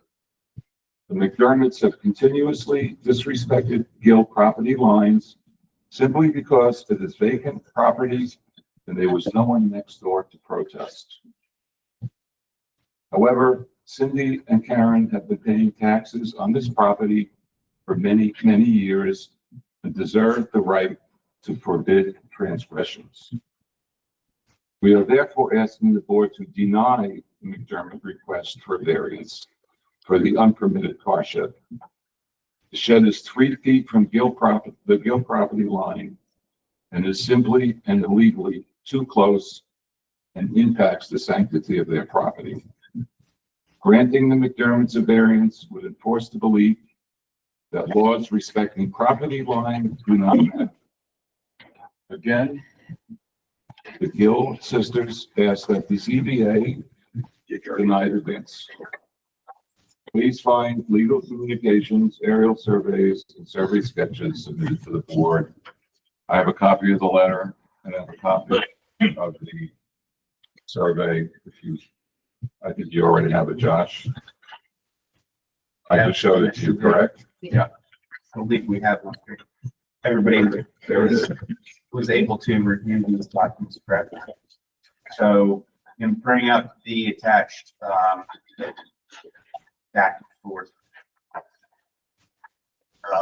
Yes, timeline of communications. This is where I have questions for the applicant regarding. It seems that there was an option of purchasing sections of the parcel. Was there further communications on your side, or it was just kind of like, you didn't think you were in violation at that I time? didn't think I was in violation. I did respond to, okay. I believe they have the responses, where it asks for clarification on the approaches. Yeah. I guess my question to both the applicant and the parcel owners is possible purchasing of said strips of property still an option? I don't know, obviously there was not much communication there. Well, there was a proposal. But it was never Correct, but it was never, As far as I know. There was no formal proposal. It was just in the initial letter, they had put that as, I don't have the exact wording, but it was as an option. But there was never any dollar amount or anything. It wasn't a formal proposal. or the size of. Right, things. right. Correct. The discussion just never moved forward from that place. To both parties, is that still a feasible option? As you said, you've been maintaining, I'm familiar with the property. I know turnabout's down there all the time, as you know. Is this still an option that perhaps is viable to pursue? I'm not talking about the entire swamplands there or anything, but a mere portion of it. This would basically alleviate the need for anything You guys I have mean, I been would maintaining that part. consider the piece, that little triangle piece that goes to the stream, So- on that. Yeah, because I do recognize, I think we can all recognize that it's an extremely odd shaped parcel with the curves there, and then there's the portion in the back where all of a sudden it loops back around. I don't know the rhyme or reason for how that worked. I don't know the rhyme or reason for a lot of parcels or how they're done back in the day. But before we are entertaining that, I would love to see if there could be a line of communication between the parties involved, and perhaps see if that is still an option on the table. Because once the board finalizes their determinations, it's basically a finalized determination. And we would love to see an option maybe, or a discussion perhaps ensue. Regardless of whether or not a determination is made, one way or the other, there's always an option to have that parlay about buying land after a determination is made. It doesn't, one doesn't preclude the other, Josh, in my opinion. No, Yeah, one makes the other move. Property, want to make. Well, what we're not, yeah. It definitely does not preclude, Essentially. it doesn't change, you guys can still decide, the variance application, based on the information before you. Well, But, as our next discussion will be had, we've held these certain things yeah, in yeah. limbo for discussions Or before. if they continue. yeah, Although if we just stated variance from the property line, change, then they could build another carport closer. Yeah. See, that's your own. Move all the stuff you want. So it's up to the board how you want to proceed. You have the 62 days from the time you close the hearing to, make a decision. The other, aspect of it is, we don't have Paul here. I don't know if there's any additional questions that you want to ask Paul. I'm not, it doesn't seem to me, but I don't know for sure whether there was ever, a building permit or. No, nothing. No. There's no building permit. The applicant stated that I believe he didn't consider it a permanent structure. Whereas when Paul got there, he, six on tubes are down there. And he said that it's a structure. So his determination is his determination. He's appealed that, but that's a whole nother thing. It's a whole nother. So the board feels they have all the information they need from the zoning enforcement or, building slash code enforcement officer. I mean, his determination, I think it's right. I have You it. had it still. And it's You got a right- copy. yeah. He says it is what it is, right? Yeah, well, it says, I can't issue you a building permit. I can't issue this because you're violating the setback. And he says your option is to remove the carport in its entirety or apply for an area variance of 16.4 feet. Then he says, if you choose to apply for an area variance for the carport and it is granted, at that time, you need to provide plans prepared, signed, and sealed by a design professional such as a licensed engineer or registered architect and a signed survey. So they haven't even started that. It sounds like Paul. Is there anyone else who wants to speak on this? That was going to be my next question. Is there anybody else that would like to speak on this matter while the public hearing is open? Can I just ask you a question? Because there were allegations of encroachments. And I don't see any encroachments. And in his letter, Tom Benton doesn't say that the carport is encroaching. So I mean, if it, The if other it's built without a encroachments- variance, it's encroaching. Well, I got, yeah. If the carport is built in the wrong place, even if it's still on their property, it's still encroaching on on the Gills' legal right to have a buffer between the properties. And the photos did show, other stuff that has since been moved. Plus a driveway. There was a ground. No, I get all that. I just Oh, wanted I to thought that was see the question. if you had competing surveys, But I because guess, and what she's looking at is That's to all. clarify that there's That's no dispute that technically this structure, the carport, is on their property. It's just not within the setbacks. Right. Right. Is that correct? right, yeah, because Tom doesn't say that, so that's why. Yeah. It's still technically on their property. Yeah. But it's- What is in the aerial photo? What's the building marked shed? He took it down. That's down. Yeah. Down. There's nothing, like my husband said, there's nothing over there. Seems like a classy. There's never an fashion, because. I've never seen anybody down there ever say anything to me. Nobody's ever been down there. That's what, no, we're just saying. I've never seen that. photo of Bruce Lee on the agenda, but apparently not. Well, because we do with the brother, Mr. Dale. Well, again, that aspect of it, that issue that's before them right now is the carport, that structure. Nobody's here. No one's saying you guys are maliciously doing things. There's been some confusion about where things stood. Right. And now hopefully everyone can work together and figure something out perhaps. Now we're moving into where we have to establish the black and white. What was that? We have to establish the black and white of the issue, you know. Back to your original question, Josh, I just want to make sure, because I know, I understand where you're going with it. If there is going to be, or there's any chance of there being an open line of communication about acquiring that strip of land, and then we make decisions that could up to and include removing the structure entirely, I feel like we're creating competing things here. So is the option that the route you were going down would be to table this to provide the time necessary to see if that is a viable option, or continue to move with a decision that could up to include removing a structure that would then be an irrelevant removal? I personally would like to table it and see if any discussion ensues in the next month. See if that ball gets rolling. The other option is that we make a decision. And then hands are forced, so to speak.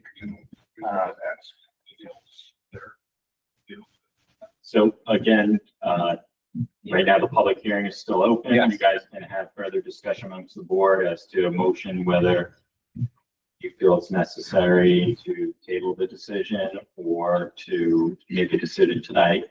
But again, you can give them the opportunity to try to work something out, but that shouldn't affect your decision. Should be based on strictly the criteria, the code, and, Correct. So I would like to query Paul as to his stance on deeming carport structure as it was. He states that, you can't do it with, as it's composed, attached. He could just clarify that matter to the board so we can move through confidently in our decision. But I don't see any reason to keep the public hearing open on the matter.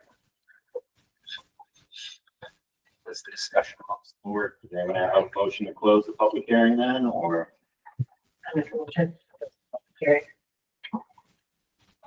I second it. Second by Stephanie. There's a motion on the floor to close the public hearing on the matter. Is there any discussion on that motion? All in favor, verbal aye or show of hands to close the public hearing on the matter. Public hearing is now closed on this application. As I had stated, I would mind querying Paul just to have him clarify his stance on the carport structure. Again, that's discussion of the board. Perhaps you want to make a decision tonight, or we do have technically 62 days to make our decision on the matter to digest. This evening, I do have to remind you that at the previous public hearing we had and granting of application, he requested no further encroachment on the property line. That is a large aspect of it. Yeah, it's a funny card horse because if we're gonna talk about whether or not we're approving the carport, then the Gills are deciding how they feel, just, for their public comment. Right. Situation changes, and as this proposed, some sort of proposed agreement. And the other is that, saves everybody there. Mr. McDermott said he considers it a non-permanent structure. Essentially, all he has to do at this point is slice a line down the side of his carport, meeting the variance that he's already been granted. And the portion could stay, like, ugly. But as long as it sits that far back, I'm just speaking speculatively, playing the devil's advocate. But Yeah. It's a subjective conversation between two sides that see things potentially differently, given this property line, we don't necessarily. And just also to clarify, the area variance that was granted, that doesn't change the entirety, the setbacks, the entire setbacks for the entire property, just what you granted for the structure. so I am in fact not correct that you could just slice off the section. of carport. So basically, But it would be like 9 at this point, unless property lines change, You either would the still structure technically have is to see- moved or some sort of, area variance is granted for this structure. What clarity were you saying? Oh, yeah. How he deemed the structure of the carport, that it's a permanent structure asphyxiated to the thing that. Deemed it permanent and need a permit. Yeah, so I guess we don't need any. You're very clear. Last meeting, Yeah, very clear. Same thing. I asked that last meeting, and he said it was because it has full plates. So at this point, I think, you guys should either make a motion to table vote or go through the criteria now and someone make a motion, one way or another to, vote on the requested there. Board members, what do you think? Are you ready to make a decision on this? Stephanie says, let's make a decision. With the seven. Please. Yes. Resolution. I think resolve. We just like to give the option of the two parties involved to have a discussion before our ultimate decision. It's just where my head's at, but if the board feels they want to make a decision, I don't see that there's many other decisions to be made. So I don't know the answer to this, so I'm asking. Let's just say that the two parties agree, you can buy the strip. You have to have a lot line revision. So now they gotta go to the planning board. They gotta get the surveyor. They gotta do the lot line revision map. It's gonna take at least 2 planning board meetings. What if we were waiting, what are we doing with our 62 days? Because we just closed the public meeting. So what are we doing with the 60? Similar to how we handled Zell and planning. So basically, it's 62 days unless the parties, mutually consent to additional. Okay, yeah. So that's, I'm kind of laying it out, like, we could go down that path. You know, but we also don't want to just, if that's just silly, we don't want to do that.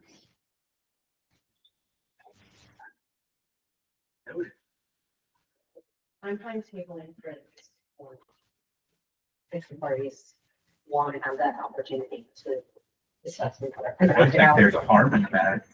No, I don't think it's hurting anything. It's there. Well, I don't know that 30 days. It's gonna do It's a significant hardship. But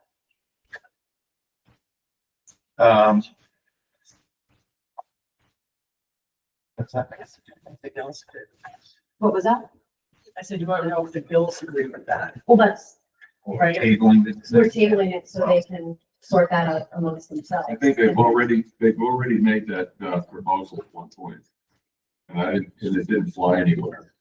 It wasn't a formal proposal though, that's what I had stated to the board. It was just, this is one of your options, but it was never, it was never. All right. Let's go back and forth. All right. Okay, so We're in board right now. We're gonna move with whatever the quorum is, whether we're voting tonight or tabling decisions to the next meeting. can I just ask one question? Sure. So let's say we table it and we come back next month. And again, I don't know the answer to that. That's why I'm asking. So procedurally, the public meeting is closed, the public hearing is closed. So we come back next month. How do we know if they, negotiated, made any progress? How do we find that out? I'm assuming we'd be made aware of some kind of progress talk, and if there's nothing, then we can make our decisions. Okay. Can I say something? Can I save you a little bit of time? Just give me 1 minute.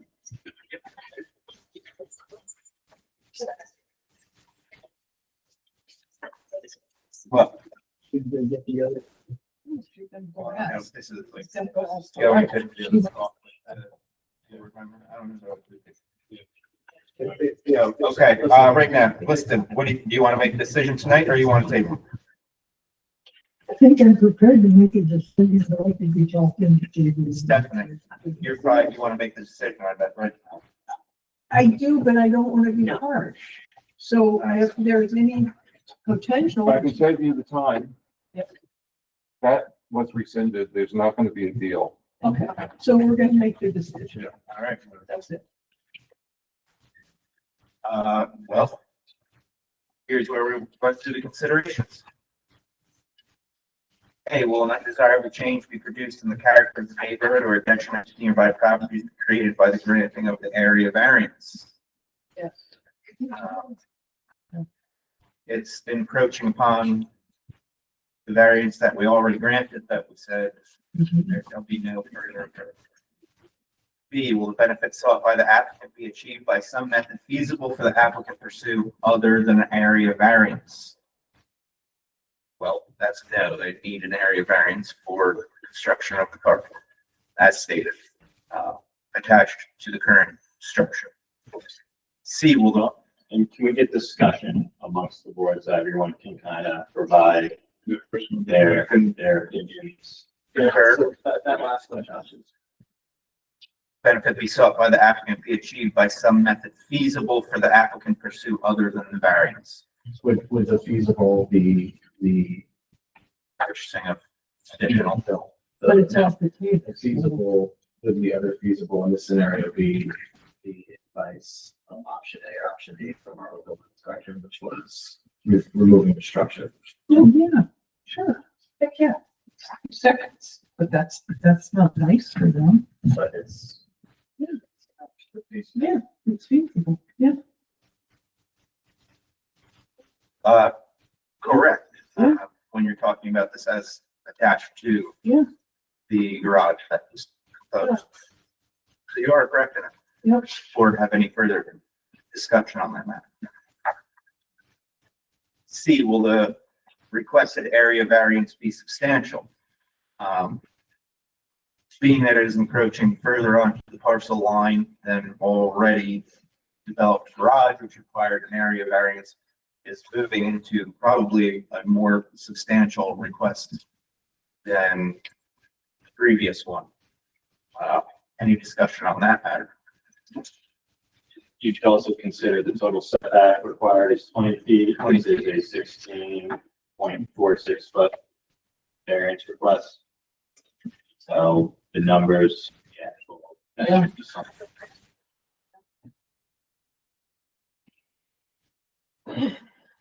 This allows for the Discussion. 3 feet to the proper parcel line. It's Three- 16.46 variance, so. Yeah. Making it 3.5 our property. Which would be very substantial. D, will the proposed variance have an adverse effect or impact on the physical or environmental conditions of the neighborhood or district? I can't see it doing that. Any discussion on that? Stephanie, we're Well, I say yes, only because there's a reason for side yard setbacks. There's a reason why the neighbors are angry about this. And even though, the McDermotts lived there for 25 years and they built this whenever they built this, and it's been there and it's just woods, obviously the neighbors are angry with this. So if we say, oh, well, this is minimal, and who cares, and it doesn't have an adverse impact, why do we have 20-foot side yard setbacks then? So you're speaking to the degree of the physical conditions as opposed to the environment. Yeah. Let's use that word again. Will the proposed variance have an adverse effect or impact on the physical or environmental conditions in the neighborhood or district? Physical. Physical, yeah. Given Stephanie's statement, I guess I would have to agree with that. Is the alleged difficulty self-created, which consideration shall be relevant to the decision of the zoning board of appeals, but shall not necessarily preclude the grant of variance? This looks like 100% a self-created. Self-created difficulty. Is the variance the minimum necessary? Being that this was not brought before a building inspector and before the zoning board, perhaps it could have been granted a little bit farther away. I can't say that it's the minimum necessary as it is encroaching further upon restrictions granted in the previous variance. Is there any discussion on that? Concur. We have any conditions or restrictions. I don't think there's necessarily need to that because we checked some of these did not agree to some of these considerations being met. Any further discussion by the board? So I believe both A and B. I have first one, second one, third one, fourth one, fifth one. Yes. Not Nothing bad. Therefore, I would like to make a motion. We deny the granting of the area variance for the carport. Seconded by Stephanie. Any discussion amongst the board on the motion on the floor? All in favor, verbal aye or show of hands. All board members present in favor, none opposed. Apologize, but your area variance is not granted for the.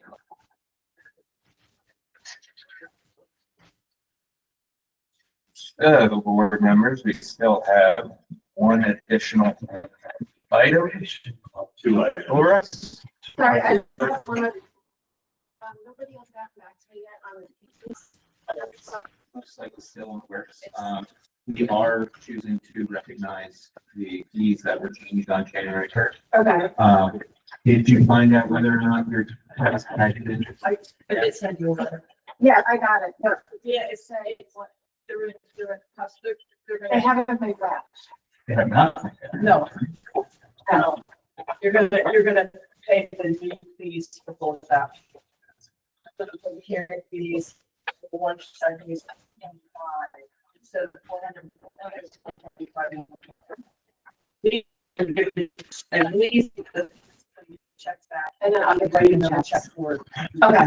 Like 2 checks actually. Right. I was under the impression they're cash because they came to ask about them.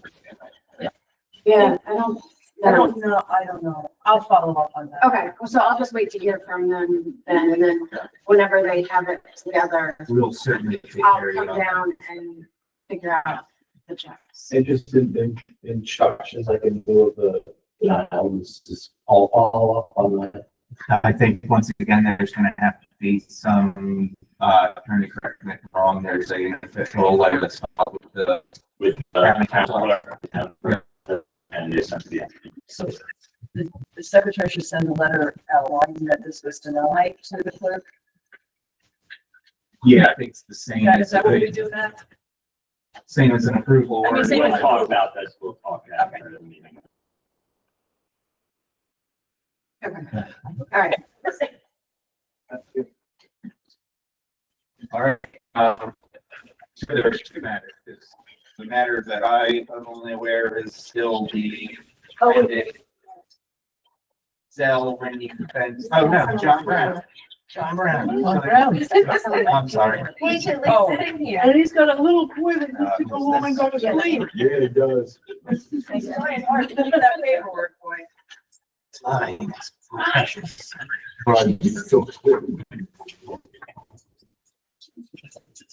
Okay, the next matter before us is the application and public hearing of, Mr. John Brown Jr. at 81 Walton Lane, who is, requesting a use variance. Oh, yeah. 9/11.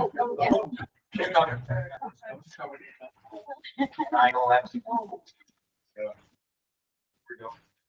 This is gonna be all the weekend. No, but we're.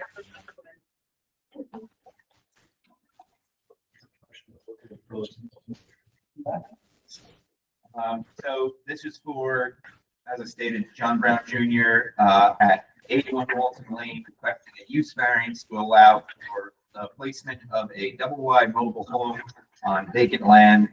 The official determination by poll is that mobile homes are not permitted on this parcel. So everybody had a chance to familiarize themselves with that parcel. Obviously, we entertained this application at the last meeting and accepted it and sent it to a public hearing. Now would be time for the applicant to address the board once again. I know you presented the application previously, but this is your chance just to refresh the board and then. Yeah, hi, my name is Raymond Briggs. I've been asked by John Brown to speak on his behalf. John Brown is a man of few words. I like myself, but we'll keep it limited because it's out. The fact is that this might be a little tweak what we're asking for, because we're not necessarily in need of a variance. We believe that the denial was wrong, that it should have been granted because the prior code enforcement officer, I believe his name is Tom Tryon, who was on loan, I believe, from P-Box, correctly advised Mr. Brown that the mobile home he was purchasing would properly be placed could probably be placed on 81 Walton. And the reason could be because the manner in which it would be placed would be totally consistent with common practice of a permanency. Whether or not it would be a concrete base or not really wouldn't matter because it's going to use a slab which will be in conformity with proper codes. Any blanket denial of a mobile homes doesn't really work, especially where there is no need for, where there is a determination, unless there's a determination that it would be a great variance from the community environment. That won't happen here. If it's permitted to be placed where he lives, he'll make sure that any modifications that might be requested by the board, he'll meet them. But basically, his reliance from Tom Tryon, his purchase of this, I'll say manufactured home, puts him at a great disadvantage. He's already at the contract. It's not his doing that he relied on the advice and recommendation of Tom. So any harm really is not his doing. The fact that he can place it consistent with the environment, it won't change the local ambiance of the community because it can be exactly as the others. Although it's currently blocked by the code, that blocking would be inappropriate considering the fact that the design will be completely consistent with what's going on there now. He purchased this for over $100,000, I believe. How much? 145. 145. And he's already in the contract and stuck with that contract, and he would be greatly financially burdened if that denial continues. So while we're not really saying a variance is required, what we're saying is that he actually is consistent with the code. So Unless that denial continues, then we will be asking for a variance, so we don't need a variance at this point. You agree that? I'm not really sure. Okay. Well, that's our position. So are you withdrawing the application then? Or is there a decision that you're looking to have the board make? We're looking for determination that the town trial was correct in permitting the manufactured home on 81 Walton Street. So technically you're modifying the application to be a appeal from the determination of all determination letter.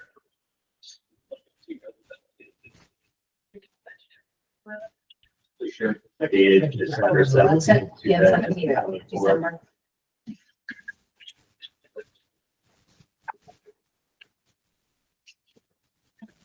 And specifically, his determination that a use variance is needed. Exactly. So you're saying that structure complies with the zone. Right.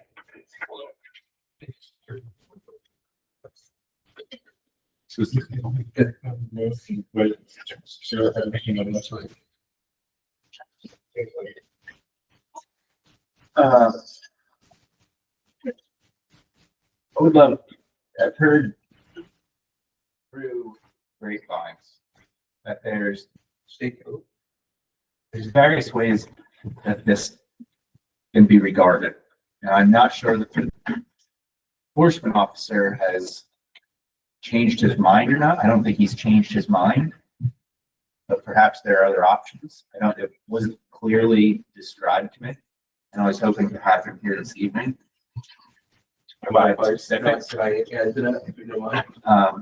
Certainly.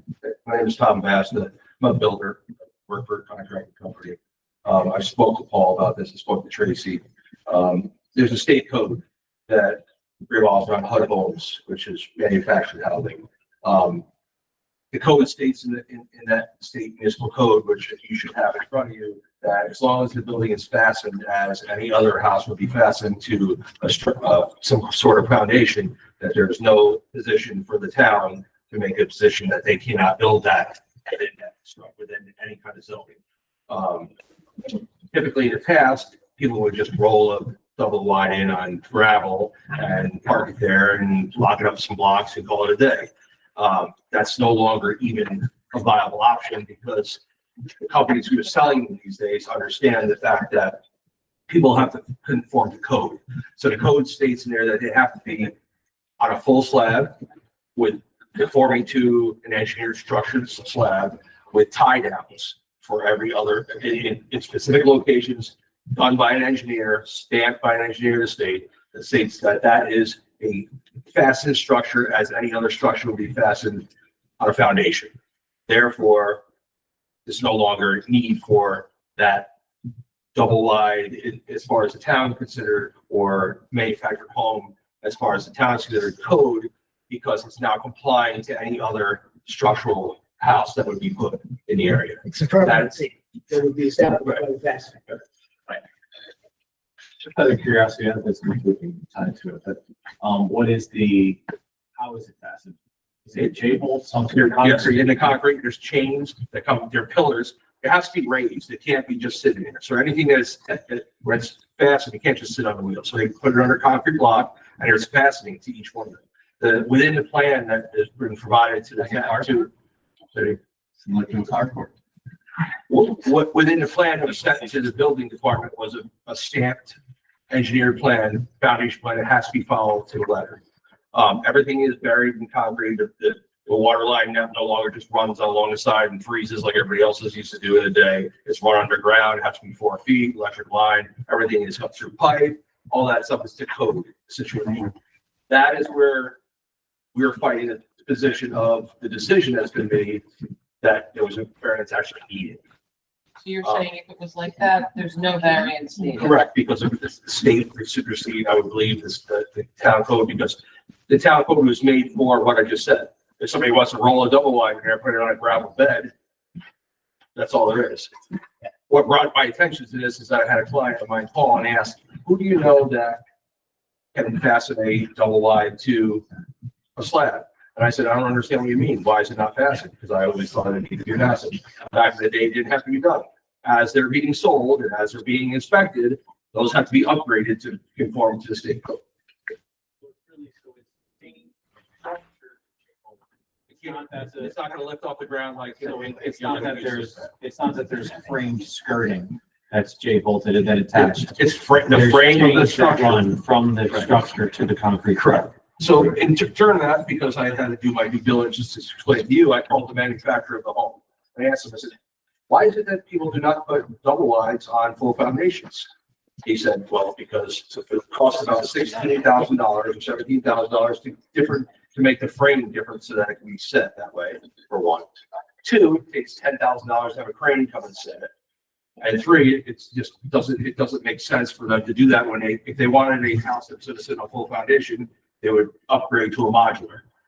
So being it's a double wide and manufactured home allows people who don't have a lot of funds to have a brand new home to buy a house for their children. So, and it's still brand new, but they're not spending an extra $100,000 because they want to have a basement because they don't need it of some sort.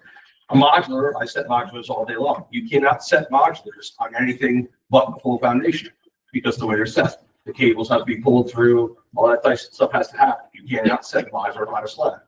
That's why the state made the code for double wides to be fastened to that slab structure under an engineered stamped set of plans so that people could conform to that. Slab. And did you have that chance to talk to Paul? I called him about an hour before it came. Clarified that he was not going to keep his right. And I said, well, this specific matter, like a little more detail and reference on. He rattled off a bunch of stuff to me that was not completely what I could entirely comprehend. No, because my brain was in 100 other places getting ready. I said, okay, well, hopefully we can clarify this at the meeting tonight, or I will bring up that, I can clarify that because I spoke with Paul 1,000 times about this matter. Yeah, I spoke to him. I said, was it a slab or placed on blocks? And there'd be a crawl space, and that's where the conversation just got a little convoluted. I wouldn't say convoluted, but it seemed like there was various options. And like I said, I wouldn't, I wasn't taking notes at the moment. So I said, well, I'll just make sure I address this at the meeting tonight. So not to interrupt you about the various options. The original option was the fact that maybe we would do some kind of crawl space, 4-foot frost wall or something like that. But then you would have to modify his structure to be able to be picked by a crane, split in half, the floor. So he's looking at, that would be half a modification on the ordering part of it. That would cost another $60,000 to do. So that's not a viable option to do that because that's not what that home is made to do. Very, very few people do it as far as the manufacturer is concerned, is because if they're going to have to do that, they're going to go to a modular type situation where they can do something different. That's all I got. Control bill. Yeah, it's coming next week. They want to say, well, not very well. They gotta get. Yeah. And believe me, what really started, I was, I came down here years old and that, the one that used to be here all the time, he was sick or something, and you had this other guy. I used to work for the town of Marlborough for years, so I know it. So, he said, I said, what do I need to put a two-piece home on a piece of land that my son has? I told him where.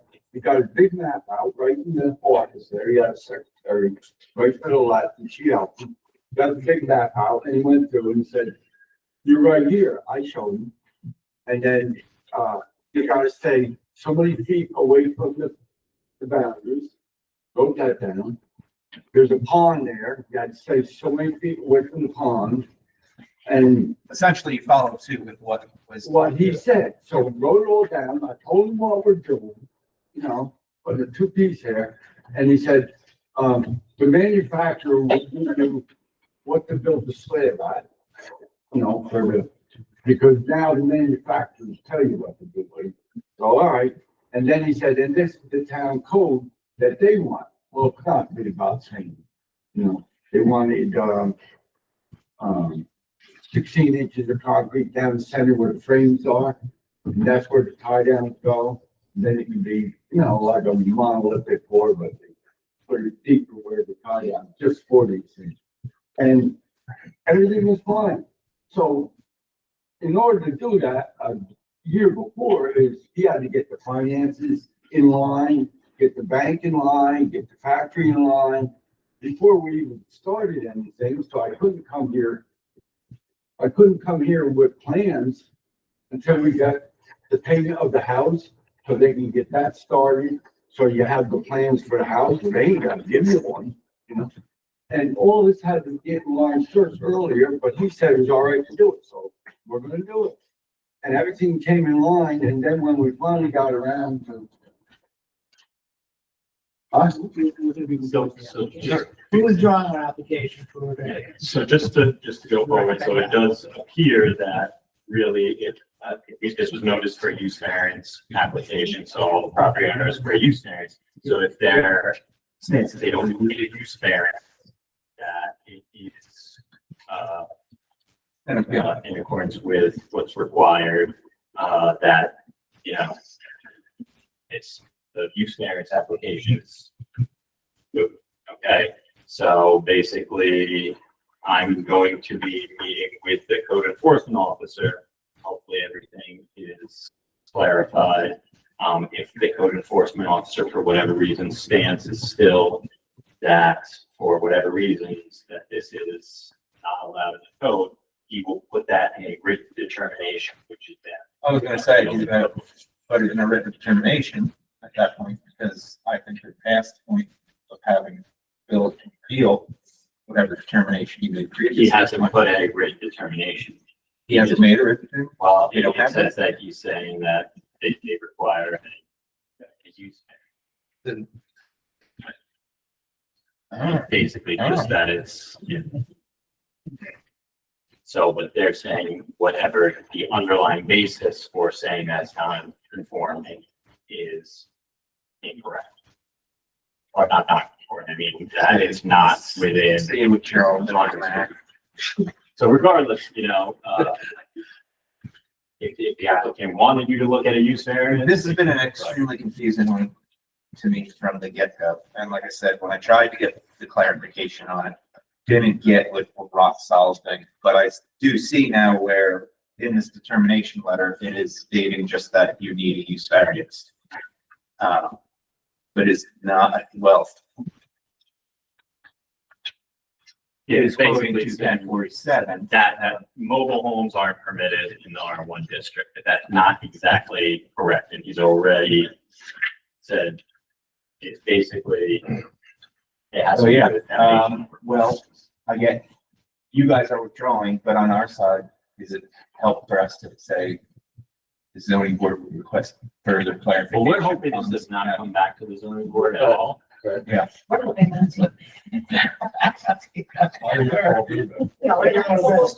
this. We don't want to see you again. Make it easy, just grant the use variance and we just go on. Well, and that's something that is up to the applicants to think about, and it's up to you, but if you guys want to have it. Three-letter word. Yeah, it's a very. Understood. It's ridiculous. Yes. Illegal. Yes, I understand. Yeah. That's why. Yeah. So. All right.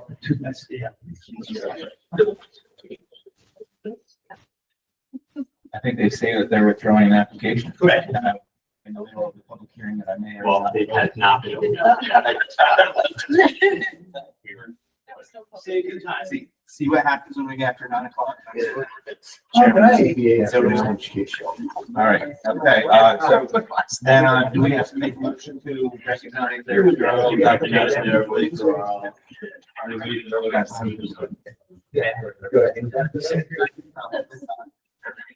At least you got what you wanted. Okay, so at this point, Thank you for your patience. I never opened a public hearing on this matter. Especially I would like to- you're a godsend. I like your show. You're a great little boy. You didn't twitch. Or did you go hands?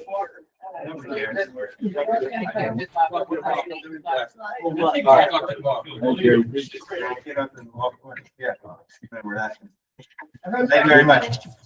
So at this point, I make a motion to recognize the applicant's withdrawal of their application. Seconded by Alex. Any discussion about the motion on the floor? All in favor of recognizing the withdrawal of the application, reply or show of hands, all in favor? Opposed? Okay. We got one more. We put Are more? you guys sick of talking about this fence? Solid lighting? Yeah.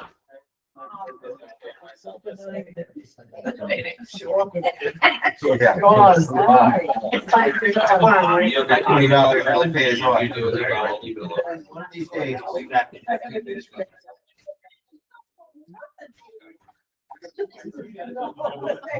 Also, literally. It's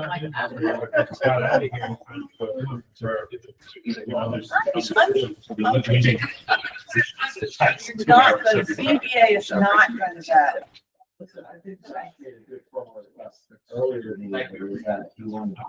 We never got our holiday party. Yeah, we need a holiday.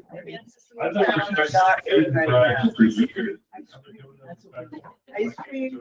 Get the charger. We're getting away from adjourning. We got- Yeah, all right. Cell lighting. So the applicant has sent, there's two things. One, the request and, sent to agree to, adjourn this, Are we for still additional recording? time for the decision. Al's still going, right? The other thing that Yep, they we're still did going. ask, and they submitted the documentation, you guys have the seeker I document. think I moved it into the drive at 5 o'clock today. If you could back up to the applications file and go to the Zell. So they are anticipating, at least the board just addresses the seeker determination. So it's the middle one, I believe, what was sent today. Well, it's addressed February 5th. But I just got it today. So generally with area variances, if it was in a residential district, there would be no need for a secret review. It would be a type 2 action because it's kept in an agricultural, it's not residential technically. It's questionable, even though it's an agricultural district that allows residential use, it's not here. They wanted us to review it as an unlisted, and hence they submitted the, parts 1, 2, and 3, short form EAFs for secret review. Sorry, I will use. And it's Milo print. Yeah, but this is like a year now. Who's asking for us to do this? You guys, you're the board, you don't have to necessarily, but if the board is going to So I address the believe in this, he's application. also saying they agreed to another 45-day extension. But just saying, we just have to recognize the seeker determination. But that also means as part of that, you guys go through the criteria that's listed in there and discuss whether you agree ultimately that, there is a, minimal, if not no impact on the environmental conditions listed, so. Yeah, I mean, it's it's a fence that they would legally be able to put up, have it not be over the 6-foot height. I don't realize why we'd have to have any further discussion. on that. I get it, but let's go through the motion so that we have a record. Because technically, when there is any kind of secret review, there's a hard look that's required to be Well, taken. they're asking for 13. And it's also my understanding that, and I don't know if that says it, but that, they're going with the lower number now. What is the lower number? What's the final number? 10. What's the number? I think it's like a 4 foot. 4 foot variance 4 foot there. from To be 10. to B10. To be a 10 foot fence instead of a 4 foot or 6 foot fence. Which there's no way in hell I was approving a 13-foot fence. I mean, We're gonna stand it up. Never mind. I don't see why we have to do this now. They're asking, You don't. if they're asking us to extend for 45 days, we've been coming here every single month. They ask for more extensions. They don't even show up. They could settle this and withdraw their Yeah, application. 45 So days. why I are don't we see that doing in this this? specific letter, but I believe Make that a was. motion then. Okay, to what? Table it? Yeah, to table it and that you can, that the board's consenting to. Should we at least look at the No. secret text part No. 2 and 3 Quarter criteria? It sounds like Moderators you and want all? to go home, but you can pull them and anyone can make a motion, anyone can vote and discuss on that motion. So What I would say is if they're submitting this now, like at 5 o'clock this afternoon, they don't even bother to be here. We can't talk to them Got about it. it. Motion to table a discussion Yeah. and. I don't vote on any of this unless they're here. There was no Now we're motion gonna have another made, 4-hour meeting next. but I Yeah, get it's ridiculous. Stephanie's proving a good point. This came in at Bell. There's a date. She I wants- think it was submitted a couple days previous. Okay, but it's, Can they're you tell not me why even you got there. to that? They're not even here to talk to us about it. Why would we do anything? Are you making a motion? To do Are you what? making a motion? Table it. Just make a motion. Table everything.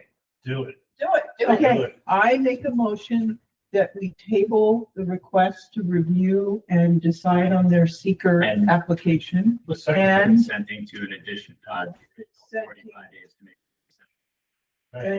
And we are consenting to an additional 45-day extension, to make a decision. We have a second. Seconded by Lauren. There's a motion on the floor to table the discussion on this and the decision and, agree to the 45-day extension. Is there any discussion on the motion on the floor?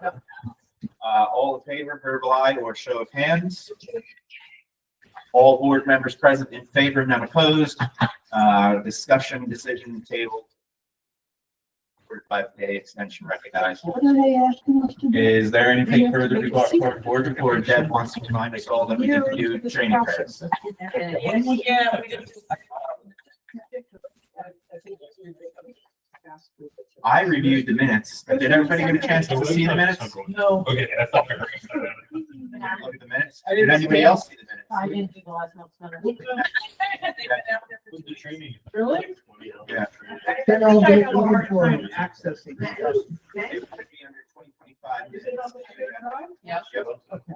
Well, I don't care. So they're Stephanie, fine. can you? Did anybody else? We only need 4 votes to approve the minutes, and I only saw one issue with it, and that was, I believe, Joan Casca's name was spelled with a K and no C.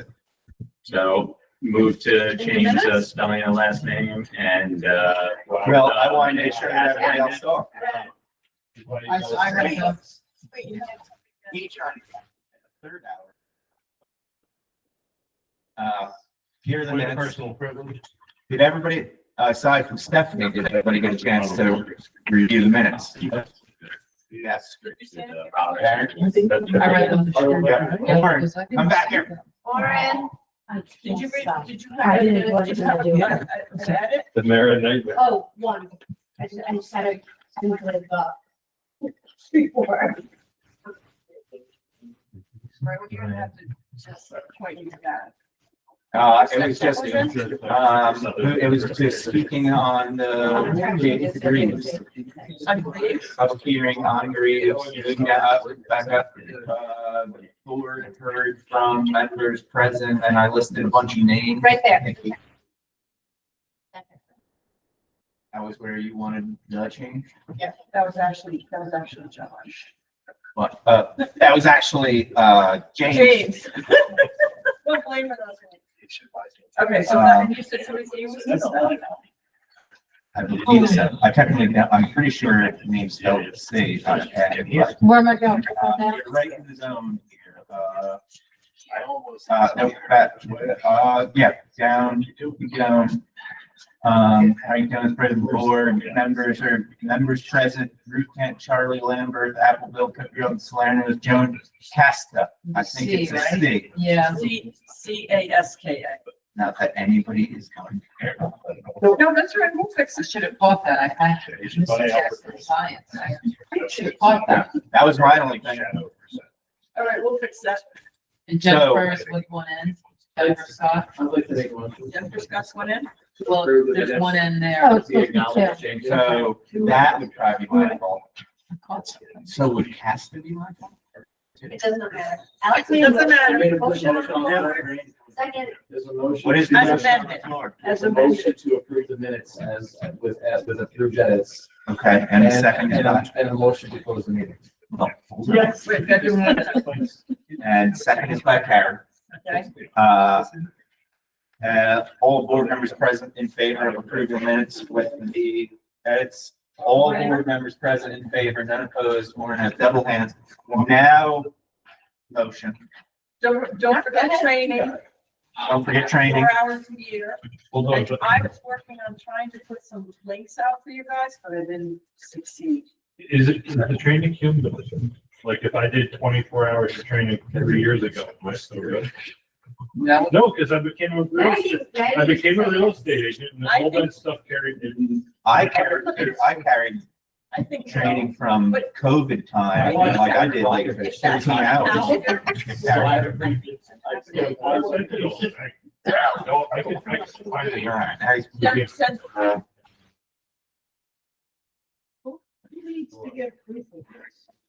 Okay. Well, a lot of them, if you take them online, they give, No, I no, went, no, I who do you went to send it 2 to? days last year. That You was send it to at the- the New York State Federation. send 2 full days. it to the zoning secretary. Yeah, okay, what? I don't even know your name. My first name is Stephanie. Oh, you're the Stephanie with the F. Not B. Oh, you are, ANIE, okay. Thanks. One step. You want There to could be do that? two. One step down. I Where's my motion? I said it.